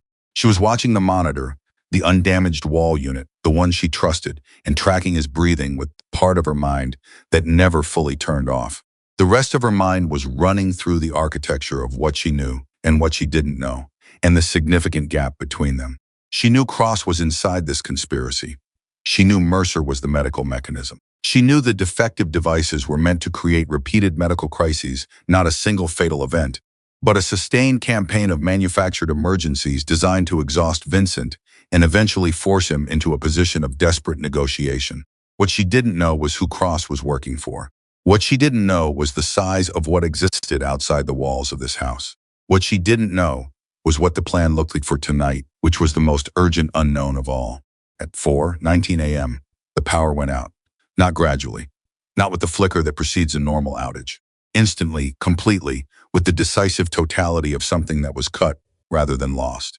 The nursery plunged into darkness, broken only by the battery backup glow of Oliver's wall monitor, which threw a pale green light across the crib. Oliver startled awake and began to cry. Rachel was already on her feet, already at the crib, already with her hands on him. "I've got you," she said quietly into the dark. You're fine." In the hallway, she heard the controlled sound of Vincent's voice giving rapid instructions. The backup generator should have kicked in within 4 seconds. They didn't. The backup failed. Anthony's voice came from the landing. "Someone cut the bypass. The cameras," Vincent said. "All dark," Anthony said. "Everything." Rachel heard Vincent move into the nursery. She could feel him cross the room by the displacement of air and the particular sound of his footfall that she had learned in 3 weeks, the way you learn someone without intending to. "We need to move now," he said, close to her shoulder. "I told you Cross is in the building," Vincent said. Anthony's people picked up movement on the east exterior. "He came in through the service entrance. He has the access codes because he wrote the access codes." Rachel was quiet for 2 seconds. 2 seconds where she ran the calculation in the dark, with Oliver still crying against her shoulder. "Okay," she said. "Tell me where we're going." "Nursery bathroom," Vincent said. "It's reinforced. Original construction. The walls are concrete. Door locks from the inside with a manual bolt. Oliver's portable oxygen." "I have it," Vincent said, and she felt him press the unit into her free hand in the dark. She hadn't heard him retrieve it. "Go," she went. The nursery bathroom was small and concrete-walled and smelled of the particular clean neutrality of a room that got used for practical purposes and nothing else. Rachel moved inside with Oliver and felt for the light switch battery-operated nightlight, still working, and found the thin wedge of illumination it offered and used it. Vincent pulled the door and threw the manual bolt. "He'll know we're in here," Rachel said. "Yes," Vincent said, "and he'll try to get through the door." "Let him try," Vincent said. There was something in his voice that was different from threat. It was almost calm. The particular calm of a man who has reduced a complex situation to its simplest components. "Someone wants in. He is not getting in. That's the entire calculation." Oliver was still crying, worked up from the sudden darkness and the rapid movement. Rachel sat on the closed toilet lid and repositioned him, put him to her shoulder, and began the low, repetitive sound that she had found, through weeks of trial and experience, was the one that settled him fastest. Not a song exactly, more like a frequency, a reassurance at a register below language. He quieted in 40 seconds. In the quiet, Rachel heard footsteps in the nursery on the other side of the door. Vincent heard them too. He moved to stand directly in front of the door, and Rachel noticed that his hands were empty. He didn't have the gun, which meant he had left it somewhere in the move from the doorway. And for a fraction of a second, she registered this and felt the edge of something cold. And then she looked at his face and the cold receded, because Vincent Caruso's hands being empty did not mean Vincent Caruso was unarmed in any way that mattered. The footsteps stopped outside the bathroom door. "Cross," Vincent said, not loudly, conversationally almost, like addressing someone in a meeting. A pause.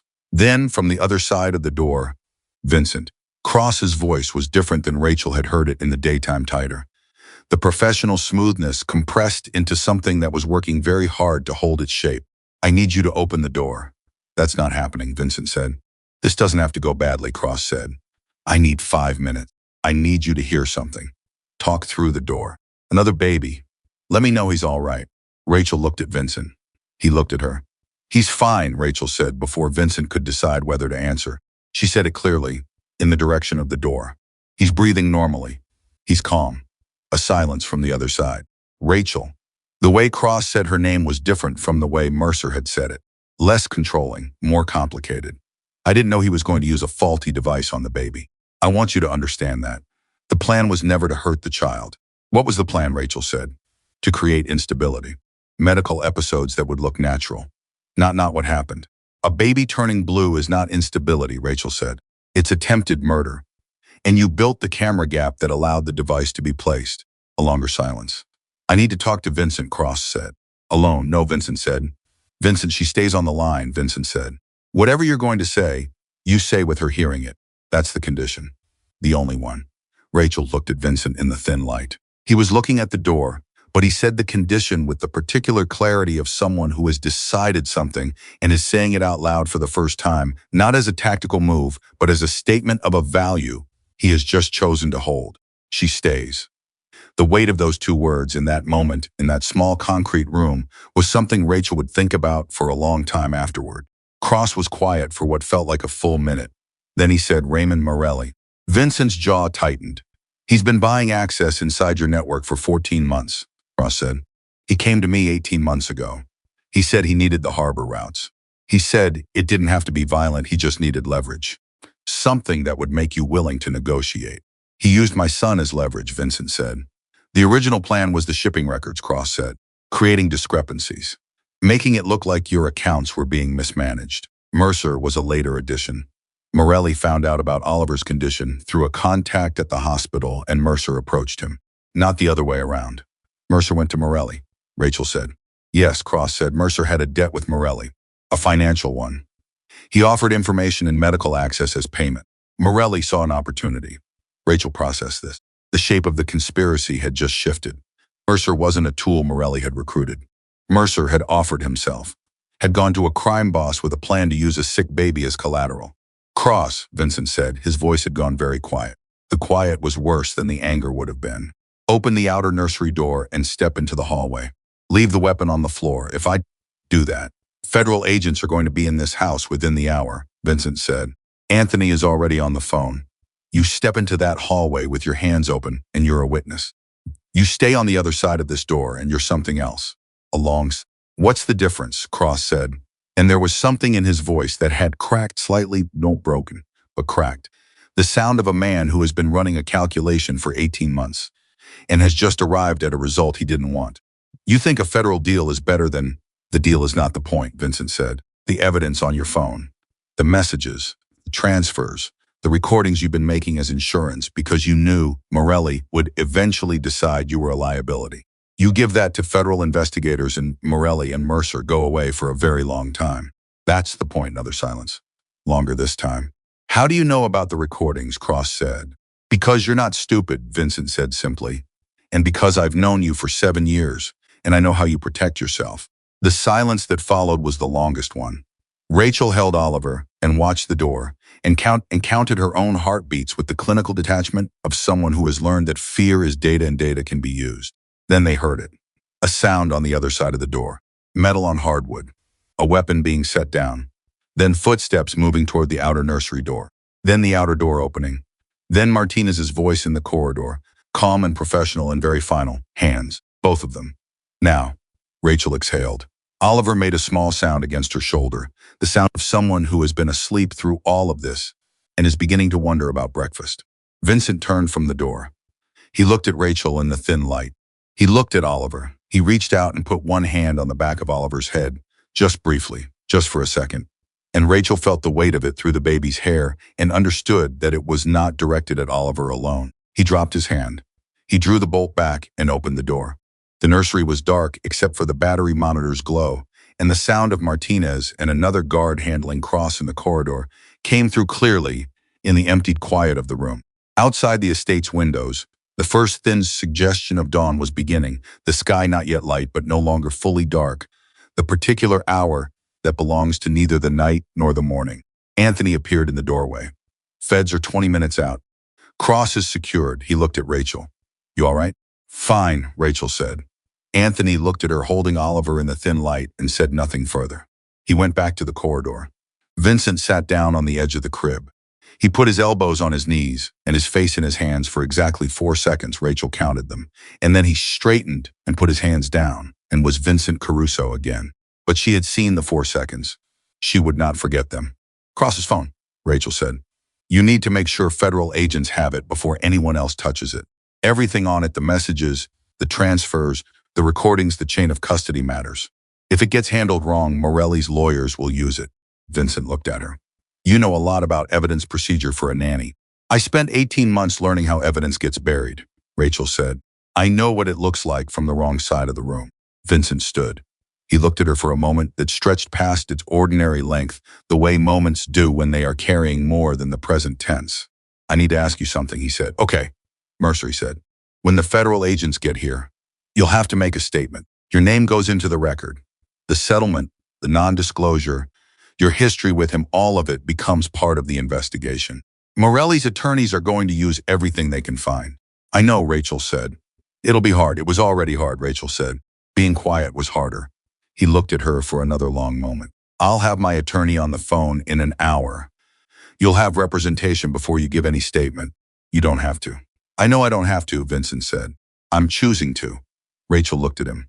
She thought about the word, choosing, how it was a different word from owing, a different architecture entirely. She thought about the 4 seconds he'd spent with his face in his hands, and the 2 words he'd said through a locked door. "She stays." "Thank you," she said. Oliver chose this moment to make his most emphatic sound yet.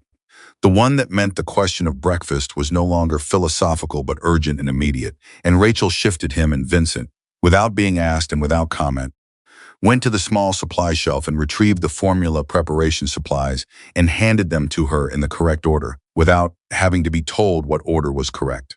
She looked at him. "I've been watching you do this for 3 weeks," he said simply. "I know the order." And in the breaking light of that particular morning, with federal agents 20 minutes away, and a traitor in the corridor, and a conspiracy beginning to unravel at both ends, that was the moment. Not the hospital, not the locked bathroom door, not the conversation about choosing. That was the specific moment. Rachel felt the shift between them settle into something real. She didn't say anything about it. She fed Oliver. Vincent stood nearby and watched his son eat with the focused attention of a man who is learning to be present for the ordinary things. And outside, the dawn continued its slow, indifferent arrival. And inside the house, everything that had been hidden was about to face the light. When the federal agents arrived at 5:02 a.m., they found a nursery fully lit on backup power, a baby being burped with calm competence by a woman in a uniform cardigan, and Vincent Caruso sitting in the corner chair with his phone against his ear and an attorney's voice in it, already building the framework of what came next. Cross was in the hallway with zip ties and the expression of a man who had made a decision and was now living inside it. His phone was already bagged and tagged by Anthony, who had spent the 20 waiting minutes ensuring that the chain of custody was exactly what Rachel had described. The lead federal agent, a woman named Solis, with the kind of face that gave away exactly as much as she chose, surveyed the nursery and then looked at Rachel. "You're Sullivan," she said. "Yes," Rachel said. "You found the second device." "Yes." "You want to walk me through what you found and when?" Rachel handed Oliver to Vincent, who took him with the automatic confidence of someone who has been practicing this, and stood up and opened her notebook to the page marked with the folded corner. "Start with the date and time," she said, and she began. The words came out clear and steady and complete. Every notation, every timestamp, every observation recorded in ink in the small hours of the previous weeks, while everyone around her assumed she was invisible. She had been watching the whole time. And now, finally, the watching was going to mean something. Agent Solis stayed in the nursery for 2 hours and 40 minutes. She was thorough in the way that people are thorough, when they understand that what they're holding is larger than the room they're standing in. She listened to Rachel's full account without interrupting, asked 7 follow-up questions, each one precise and building on the previous, and wrote in a small notebook with the unhurried focus of someone who had learned that speed, in this particular phase of an investigation, created problems that patience prevented. When Rachel finished, Solis looked at the notebook on the table, Rachel's notebook, the one with 3 weeks of observations recorded in the small, clear handwriting of someone who had been trained to document under pressure, and asked if she could take it. Rachel said yes. She had already photographed every page. Solis looked at her when she said that. a look that lasted exactly 1 second longer than professional assessment required. "You've done this before," Solis said. Not the way the paramedic had said it in the ambulance. Different, more specific. "Not this exactly," Rachel said. Solis nodded once. She moved on. By 7:30 in the morning, the estate had federal agents in 4 rooms and Anthony Bell standing in the front hallway with the expression of a man recalibrating everything he thought he knew about the house he had been protecting. Cross had been transported. His phone bagged, tagged, chain of custody intact exactly as Rachel had specified, was already with a digital forensics team downtown. Solis had said before she left that the recordings on Cross's phone were going to be, in her precise professional language, extremely useful. She said it with the contained satisfaction of someone who has just found the piece that makes the whole picture visible. Vincent's attorney, a careful man named Gerald Park, who spoke in complete sentences at all times, and whose stillness reminded Rachel slightly of Anthony, had arrived at 6 and had spent 90 minutes in a room with Vincent and Solis and a closed door. Rachel didn't know what was said in that room.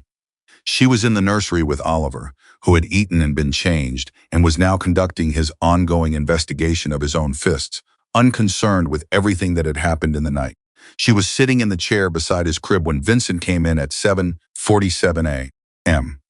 He looked like a man who had not slept, which was accurate, and also like a man who had made several significant decisions in the past 2 hours and was carrying them with the particular weight of things chosen rather than imposed. He sat on the edge of the crib the way he had started doing, not beside it. On the edge of it, close enough to reach Oliver without getting up, the posture of a man who was learning to close distance rather than manage it from a safe position. "Mercer is being picked up this morning," he said. Rachel absorbed this when. Solis said within the hour. "There's a federal warrant.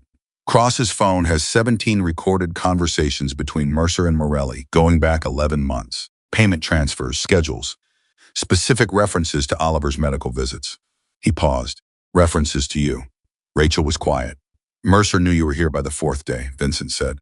"He flagged it to Moretti immediately. The off-schedule delivery with the second device that was accelerated because of you. Because he was afraid you would find something." "He was right," Rachel said. "He was right," Vincent agreed. He looked at Oliver. "He also knew about your history. The settlement, the non-disclosure. He told Moretti you couldn't go public without violating the agreement and exposing yourself to a lawsuit. He wasn't wrong about that either," Rachel said. "At the time.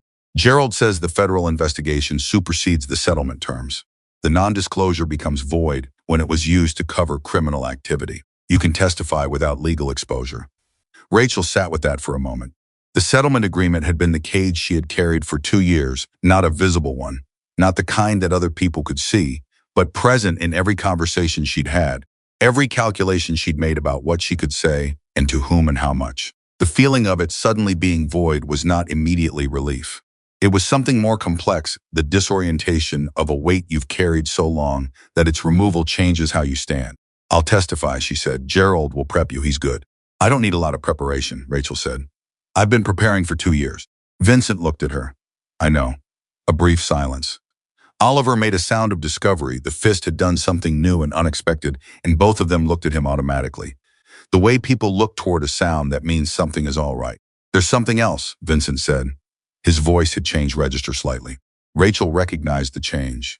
It was the register he used when he was about to say something he hadn't fully rehearsed.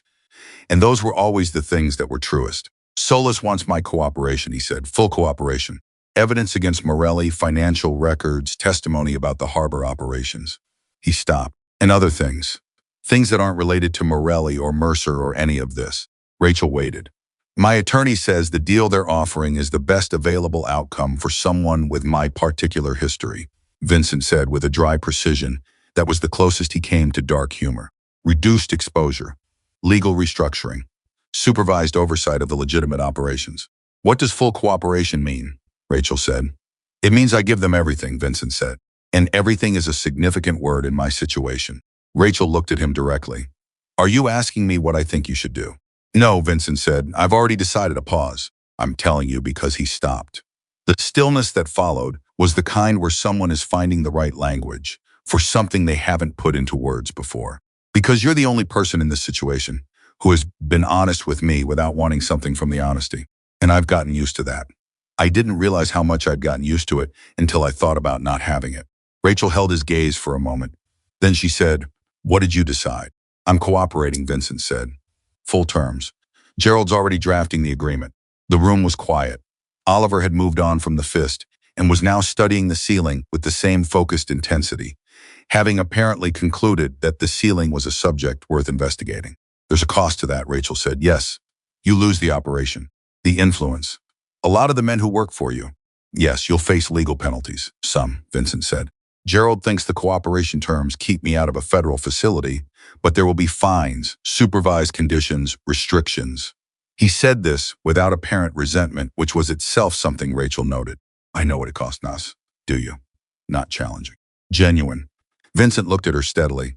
"I know it cost me the only life I've built." "Yes, I know why," Rachel said. "Tell me the real reason. Not the legal calculus, the real one." Vincent was quiet for a long time. Long enough that Rachel thought he might not answer. Then he said, "Because I stood in a hospital room at 3 in the morning and I understood something I should have understood a long time ago. That everything I built, the security, the surveillance, the guards, the guns, the reputation, none of it was protection. It was fear wearing the shape of protection." He looked at Oliver. "And I don't want my son to inherit fear. I want him to inherit something real." Rachel said nothing. Some things didn't need a response. This was one of them. She just looked at the man across the crib from her and understood with a clarity that had nothing to do with analysis and everything to do with having watched him through a very long and very honest night that he meant it. He meant every word. At 9:14 a.m., agents called Vincent's cell to confirm that doctor. Gavin Mercer had been taken into federal custody at his home in Brookline. Rachel was in the kitchen when Vincent came in and told her. She was making coffee, real coffee, not the hospital vending machine kind, and she stopped and turned and looked at him. "He's in custody," Vincent said. She put the coffee down. She sat at the kitchen table. She put both hands flat on the table surface and looked at them. 2 years. Every morning of those 2 years had begun with the knowledge that Gavin Mercer was practicing medicine and attending fundraising dinners and being introduced at hospital events as a leader in pediatric care, while the families of the patients he had dismissed and the nurses he had silenced went on living inside the damage he had done. 2 years. Her hands were very still on the table. Vincent sat down across from her, which she hadn't expected. He didn't say anything. He didn't offer comfort or analysis or the legal next steps. He just sat there present in the way that she had been present for him in the hospital and in the nursery, and in 100 quiet moments in the weeks between. After a moment, Rachel said, "There were other nurses. Before me." He did the same thing, not identically, but the same mechanism. Building false records, using the settlement process, buying silence. She looked up. "I found references in the documentation I pulled during my 8 months of investigation. 3 other names. I couldn't reach 2 of them, and the third had left nursing entirely. They'll be part of the federal case," Vincent said. "Cross's recordings reference prior settlements. Solis will find them. They need to be found," Rachel said. "Not as supporting evidence, as people. They need to be told what's happening." "I'll have Gerald reach out," Vincent said. Rachel looked at him. "You don't have to do that." "I know," he said for the second time that morning. She looked at him for a long moment across the kitchen table. This man who had spent 3 weeks treating her as a function rather than a person, who had pointed a gun at her while she saved his son's life, who had read the complete destruction of her career in a file folder and chosen to keep her in his house, who had said she stays through a locked bathroom door and meant it beyond the tactical requirement of the moment. "Gerald is going to have a very busy week," she said. Something moved across Vincent's face that was unmistakably almost a smile. "Gerald has a very busy life. It's why I pay him what I pay him." Rachel picked up the coffee again. She held it in both hands. Outside the kitchen window, Boston was fully awake now. Whatever city existed beyond the estate's perimeter was already in motion, indifferent to what had happened inside these walls the previous night, which was the way cities always were, which was fine. Some things didn't need the city's attention to be real. "There's something I need to tell you," Rachel said. "All right. When this investigation concludes, when Mercer's trial is done and the federal case is resolved, I'm going to apply to have my nursing license reinstated." She looked at him steadily. "I want you to know that, because it means I won't be here indefinitely. Oliver is going to be healthy. He's going to be past the acute care phase within a few months if his treatment protocol continues to work. And when that happens, I'm going back to being a nurse." Vincent was quiet. "I'm telling you now," Rachel said, "so that the plan is clear and there are no misunderstandings." "I understand," Vincent said. I don't want you to think that what I'm doing here, or the decisions I've made in this house, are about being something I'm not, Rachel said. I'm a nurse, that's what I am. Taking care of Oliver has been, she stopped, found the right word. It's been necessary, and it's been real, and I don't regret any of it. But I'm not a nanny. I'm a pediatric emergency nurse who needed a place to be useful while my life was suspended. And I want you to understand the difference. Vincent looked at her for a long time. Then he said, what would a pediatric emergency nurse do with her license once it's reinstated? I don't know yet, Rachel said honestly. Go back to a unit somewhere. Or, she paused. There was something she had been thinking about, turning over in the back of her mind since the hospital, since the attending had said good catch with that particular recognition in her voice. Or something else. I haven't decided. What's the something else, Vincent said. Rachel looked at her coffee. There are families in this city who can't navigate the medical system the way you can. Families who hear the same reassuring language I heard from Mercer within manageable range. Not unusual at this stage, and they don't have the background to push back. They don't know what questions to ask. They go home and they trust the system because the system sounds authoritative, and they don't have anyone in their corner who knows the difference between what's being said and what's true. She stopped. That's not a small problem, Vincent said. No, Rachel said, it's not. It would require funding, Vincent said. Staff, legal infrastructure, probably a nonprofit structure to interface with the hospital system. Rachel looked up. I'm aware. I have money, Vincent said. Or I will have, once it's been through Gerald's restructuring process. Legal money. Clean money. He said the last two words with a particular precision, as though testing them. I've been thinking about what legitimate philanthropy looks like in a post-cooperation context. Gerald says it's actually strategically important for the legal restructuring. You're talking about the foundation, Rachel said. I'm talking about what you just described, Vincent said. If you designed it, if you ran it, what would you call it? Rachel was very still. She thought about Elena. She had never met Elena Caruso. She knew her only through a photograph on the office wall and through the way Vincent's voice changed in the nursery when he spoke to Oliver about her, and through the way grief had shaped every room of this house and every decision of the man who lived in it. She thought about Elena dying because the language of reassurance had been applied in the wrong direction, because manageable range had been used by people who were managing institutional liability rather than a woman's life. The Elena Caruso Foundation, Rachel said quietly. Pediatric emergency education and patient advocacy. Vincent's face went very still. The stillness was different from his operational control. It was the stillness of someone absorbing something that landed somewhere important. Yes, he said after a moment. At 11:38, Agent Solis called again. Vincent took the call in the hallway.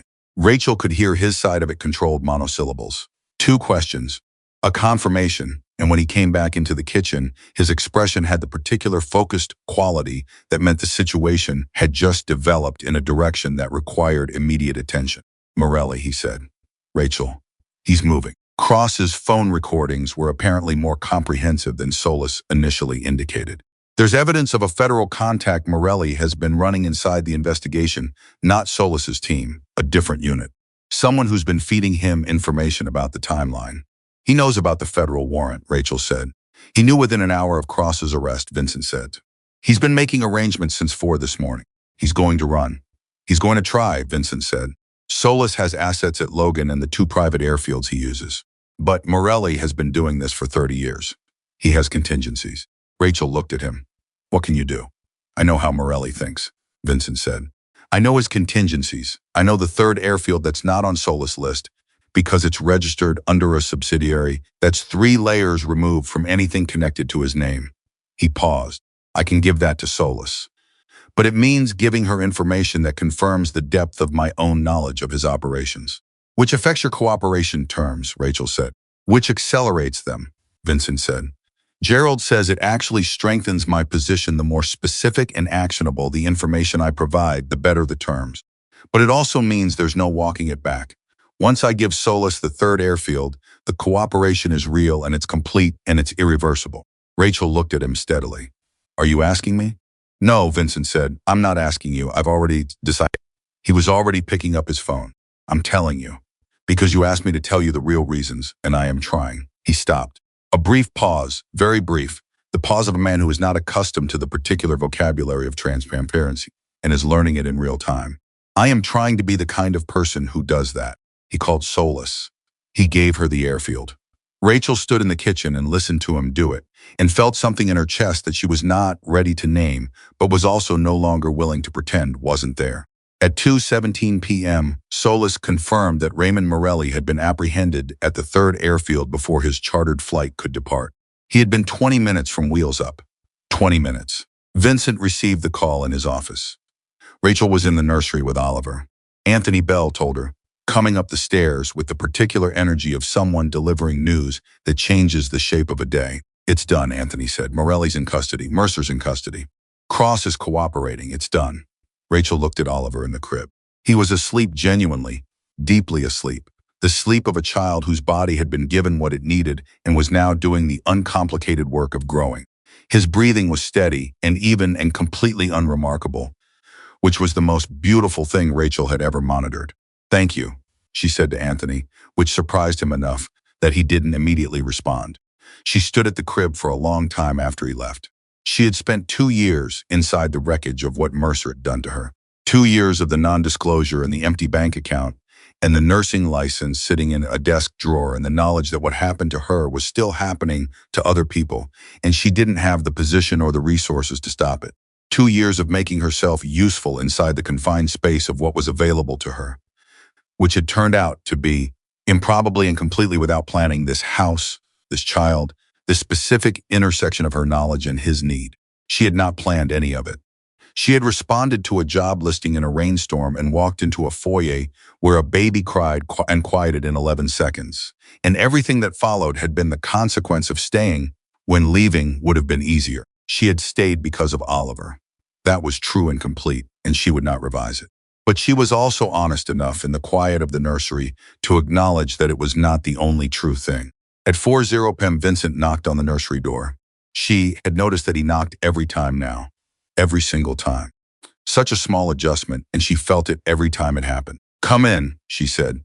He came in and looked at Oliver asleep, and then looked at Rachel in the chair. He had changed actual clothes now, not the jacket over undershirt of the early morning, and he looked like himself again. The Vincent Caruso who occupied rooms with the density of someone who understood that presence was its own language, except different. The same weight, differently carried. Gerald needs you tomorrow morning, Vincent said. 10 o'clock. He'll prep your testimony for the federal deposition. Solis wants your statement on record within the week. I'll be there, Rachel said. He'll also have paperwork for you regarding the foundation, Vincent said. Structural documents. He wants your input on the medical advisory framework before he files the nonprofit registration. Rachel looked up. That was fast.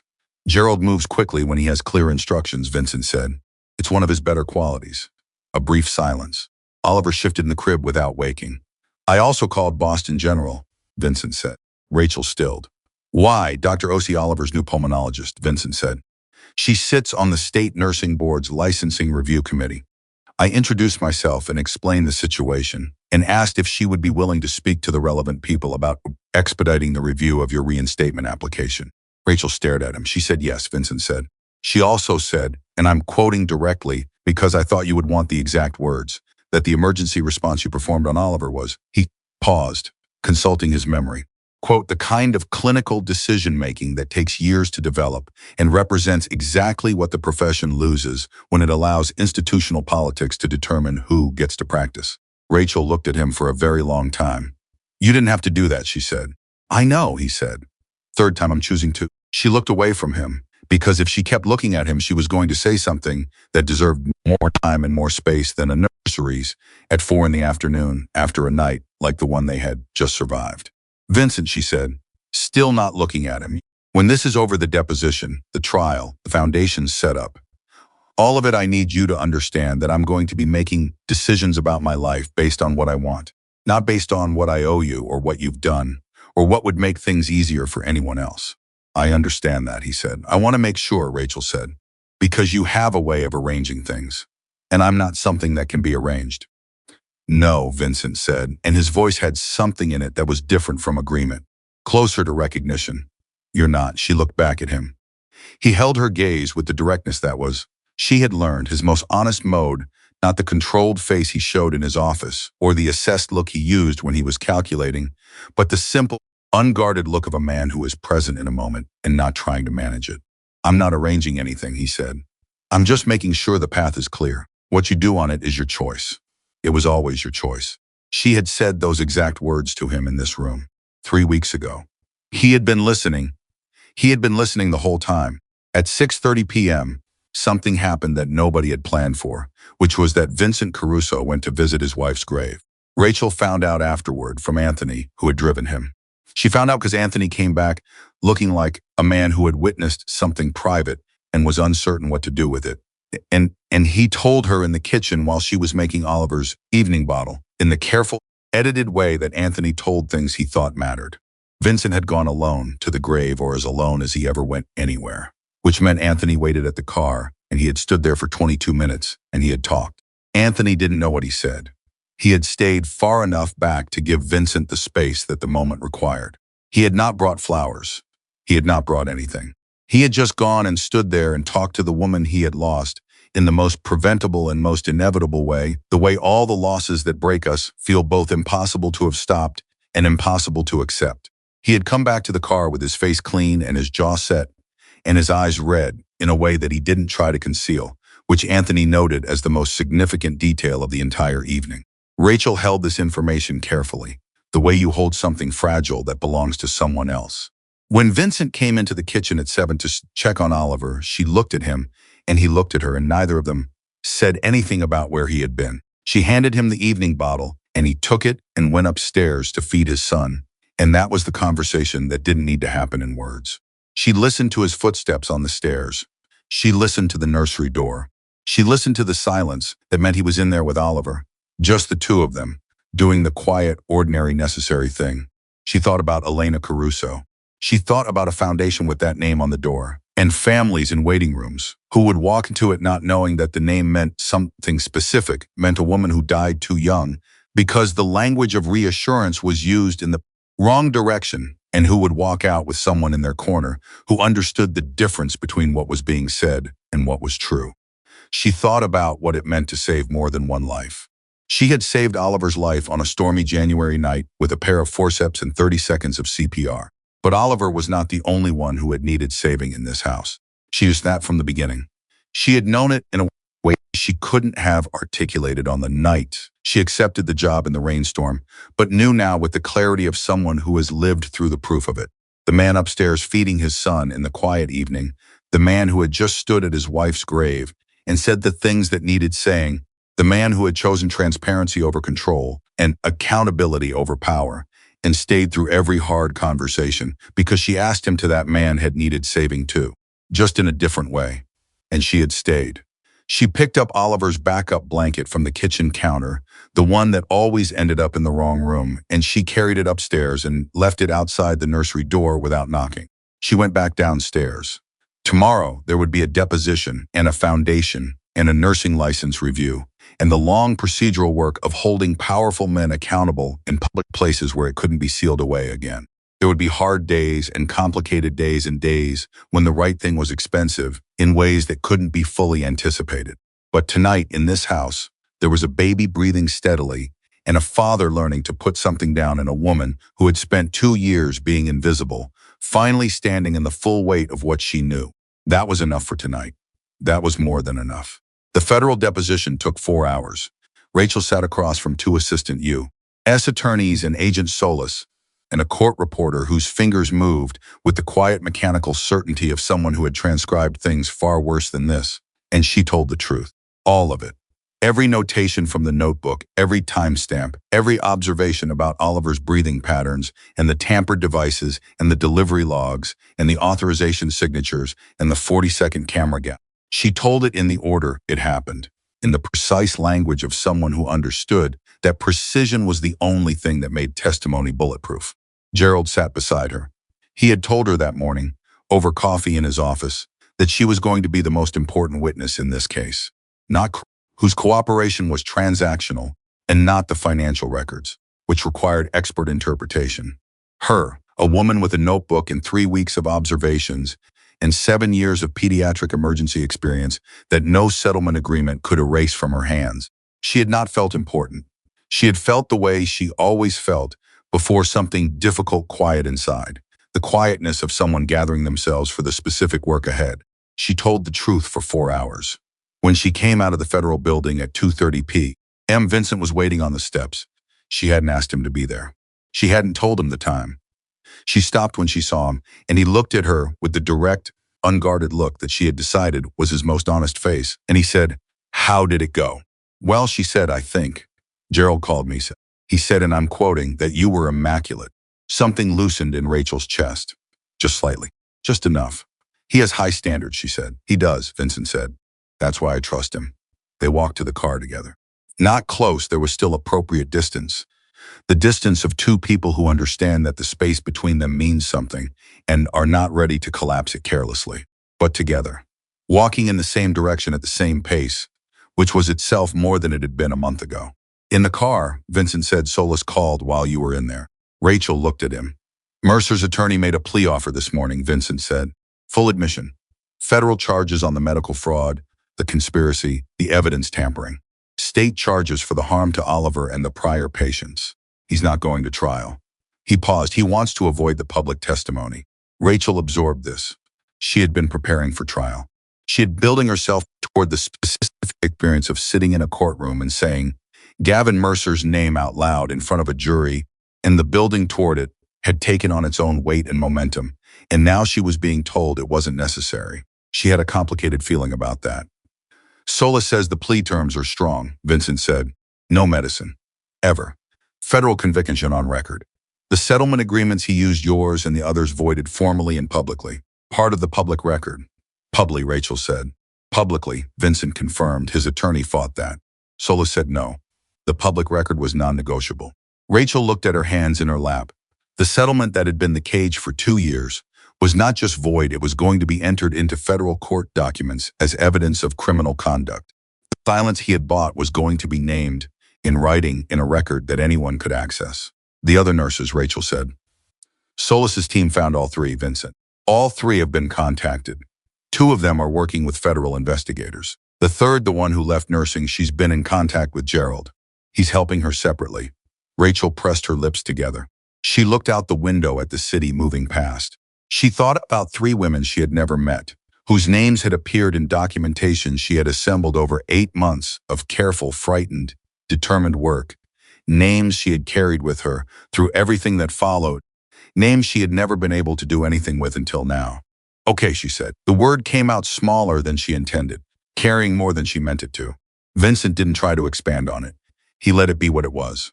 That Rachel had learned was one of the things he had gotten better at in the past weeks, not filling silence when silence was doing necessary work. The nursing license review was formally completed 6 weeks after the deposition.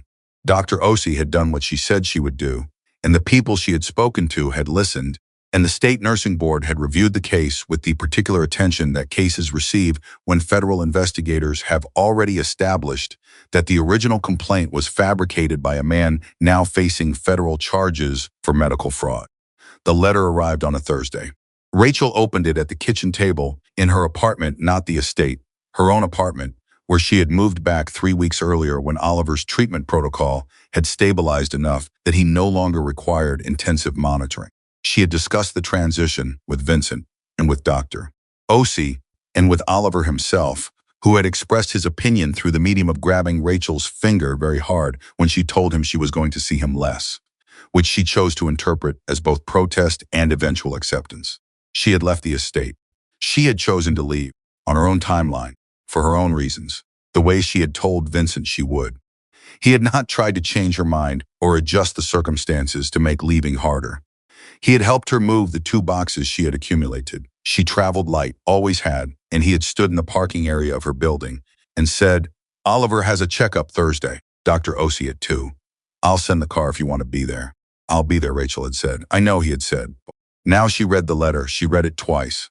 Then she sat at her kitchen table with the paper in her hands, and she felt something that she could not have described with precision, not quite joy, not quite relief, closer to the particular feeling of a door opening onto a room you had been locked out of long enough that you had almost stopped believing it was yours.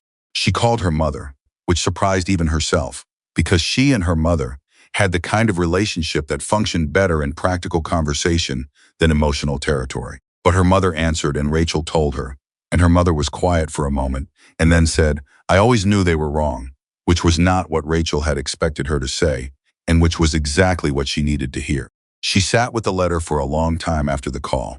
Then she called Vincent. He answered on the second ring. "The board called Gerald this morning," he said, without preamble. "He told me to wait for you to tell me." "Did you wait?" Rachel said. "Yes," he said. "It was difficult." Something warm moved through her. "The license is reinstated." "I know," he said. "Then congratulations, Rachel." He said her name the way people say the names of things that matter to them. She noted it without comment. "Gerald has the foundation documents ready for your signature," he said. "Whenever you're ready." "Next week," she said. "I want to start the first pediatric CPR training program by the end of the month. I'll tell Gerald." "Vincent." "Yeah, thank you." "For Dr. Osi, for Gerald." "For..." She paused. The list was too long to complete efficiently, and she was a person who disliked inefficiency. "For making the path clear." "You walked it," he said simply. She hung up and looked at the letter one more time. Then she went to find a pen and sign her name to it. Because that was what you did when something was finally given back to you. You claimed it fully, without hesitation. The Elena Caruso Pediatric Emergency Foundation opened its doors on the first day of April, on a morning when Boston was doing what Boston always did in early spring, presenting weather that couldn't decide what it wanted to be, cold one hour and tentatively mild the next. The sky, a particular shade of gray that was either threatening rain or thinking about clearing. Rachel stood inside the foundation's office space, a corner of a building in Charlestown. 3 rooms, nothing elaborate, and watched the first family come through the door. A mother and father with a 14-month-old in the father's arms. The father was holding the baby the way first-time parents hold a sick child when they are frightened, which is slightly too tight and slightly off balance, the grip of love expressing itself as tension. The baby had been seen twice in the past month for breathing episodes that the pediatrician had called in language Rachel recognized immediately within the expected range for her age group. The mother had found the foundation through a community board at the library. Rachel sat with them for 40 minutes. She asked the questions she had learned, to ask the same questions she had asked Vincent on a January night in a rainstorm, the questions that revealed what the clinical language was concealing. She took notes. She made 3 calls, including one to Dr.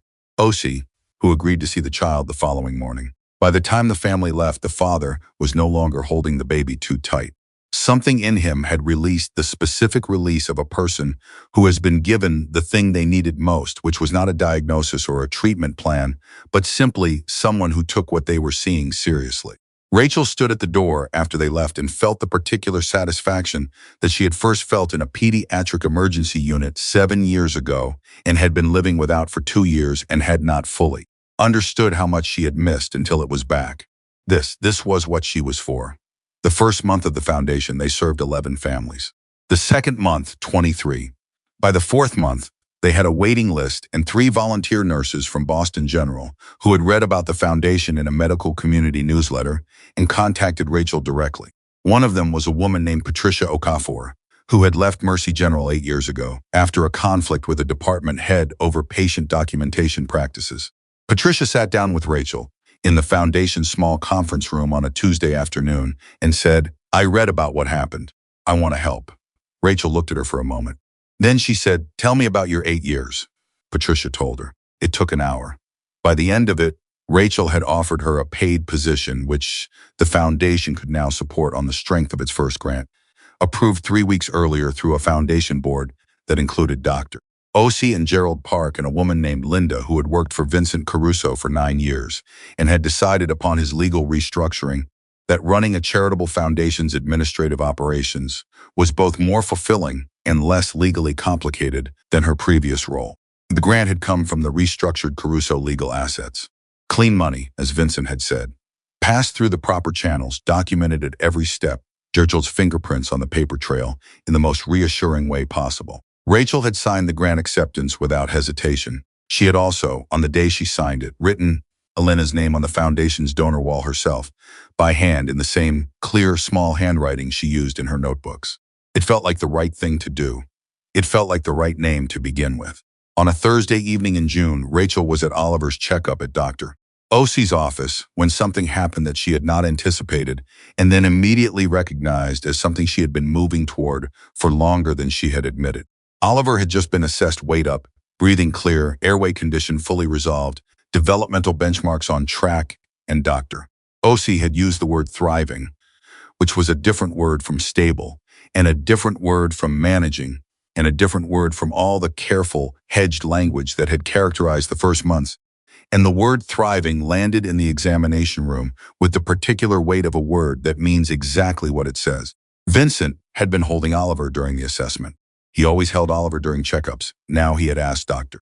OC's permission the first time, very formally, which had made OC blink and then nod, and which had made Rachel look at the ceiling for a moment because the image of Vincent Caruso formally requesting permission to hold his own son during a medical appointment was something she needed a second to process. He was better at it now. The holding. The being present without trying to manage the room. He sat in the chair with Oliver on his knee and let Dr. OC do her work and didn't ask 3 questions per sentence, or contradict the clinical assessment, or request secondary confirmation of every finding. He listened. He asked 1 question at the end, a good question, a specific question about the follow-up timeline, and then he said thank you in the tone of someone who meant it. After the appointment, they walked out together into the June evening, Oliver in the carrier on Vincent's chest, and they walked to a coffee place 2 blocks from the medical building because Oliver had decided that motion was his preference, and they were both inclined to accommodate his preferences. They had been doing this walking together, coffee, sometimes dinner, occasionally just sitting in the estate's kitchen, while Oliver conducted his increasingly mobile investigation of his environment for 6 weeks. It had begun without being named and continued without being defined, and neither of them had felt, apparently, an urgent need to apply structure to it, which was itself something Rachel recognized as progress. Vincent had been in therapy for 4 months. He had told her this in the same matter-of-fact tone he used for operational information, which she understood was the only way he knew how to say things that were difficult without the difficulty becoming the focus. He went on Wednesdays. His therapist was a man named Dr. Reyes, who had apparently been told in the first session that Vincent was not going to discuss his feelings about his mother, and that any approach involving the word breakthrough should be avoided. Dr. Reyes had apparently found this both challenging and interesting. Vincent was, by his own assessment, making progress in the specific area of not treating every situation as a security threat. Rachel had said, "That's good." He had said, "It's harder than it sounds." She had said, "I know." Now they walked in the June evening with Oliver asleep in the carrier and the city doing what cities do in early summer, which is move with an energy that has been compressed through the cold months and is now releasing in every direction at once. Solis called this morning, Vincent said. The Morelli sentencing, Rachel said. 32 years, Vincent said. Solis said federal sentencing guidelines for the full charges, given his prior history, put him past any realistic possibility of early release. And Mercer. 14 years, Vincent said. Plus the permanent medical license revocation. The state board acted 2 weeks ago. Formal, public, full documentation in the state registry. Rachel was quiet for a moment. 14 years was not everything she had imagined, but the permanent license revocation and the public documentation, those were the pieces that mattered most. Those were the pieces that meant the next Rachel Sullivan, the next nurse who found something wrong and brought it to the wrong administrator, would be able to pull up a registry and see his name and what it was attached to. That mattered more than the years. The other nurses, she said. Patricia and the other 2 are named as protected parties in the federal judgment, Vincent said. Solis pushed for that specifically. The judgment includes formal acknowledgement of their whistleblower status. Rachel exhaled. It was a breath she had been holding in some form for 2 years. Good, she said. The word was simple and complete and carried everything. They walked in silence for a moment. Oliver made the small sound he made in deep sleep, the one that meant he was exactly where he needed to be and was entirely unconcerned with everything else. Rachel, Vincent said. She looked at him. He had the direct look, the honest one. I want to ask you something, and I want you to know that whatever your answer is, the path stays clear. That's not conditional on what you say. I want to be clear about that first. Okay, she said. I want to build something, he said. Not the foundation that's yours and it's already built. Something. He paused. Not because he was uncertain of the words. Because he wanted them to be the right words. Something that looks like what we've been doing on Thursday evenings and the checkups and the kitchen conversations. Something that's real and chosen and that I'm asking you into, not arranging you into. Rachel stopped walking. He stopped 2 steps later and turned. Oliver was asleep between them, breathing with the effortless regularity of a child whose body had been given everything it needed, the sound of it steady and unhurried and completely certain of itself. She looked at Vincent. She thought about a January rainstorm and a job listing, and 11 seconds and a gun pointed at her while her hands were busy saving a life. She thought about locked bathroom doors and federal agents at 5 in the morning, and a letter on a kitchen table and a woman named Elena, whose name was on a wall in Charlestown in Rachel's handwriting. She thought about what it meant to choose something instead of surviving toward it. I know, she said. He waited. I know you're asking, she said. I know the difference between being asked and being arranged. I have known the difference the whole time. She looked at him steadily, this man who had learned to knock before entering and to say the real reason and to be present for the ordinary things. Yes. He didn't say anything for a moment. The city moved around them. Oliver breathed between them. Yes, he repeated, not a question, the word finding its shape. Yes, Rachel said again, and this time she smiled, which was not something she did carelessly, and which, when it happened, changed her face into something that had taken Vincent 3 weeks to fully see the first time, and which he had not stopped seeing since. They walked back to the car. Oliver woke up halfway and looked around with the expression of someone who has been asleep for exactly the right amount of time and is prepared to resume his investigation of the world. Vincent adjusted the carrier. Rachel fixed the strap that had shifted. Their hands crossed in the process and stayed crossed for 2 seconds longer than necessary and then separated, and neither of them remarked on it because it was exactly what it was and didn't require commentary.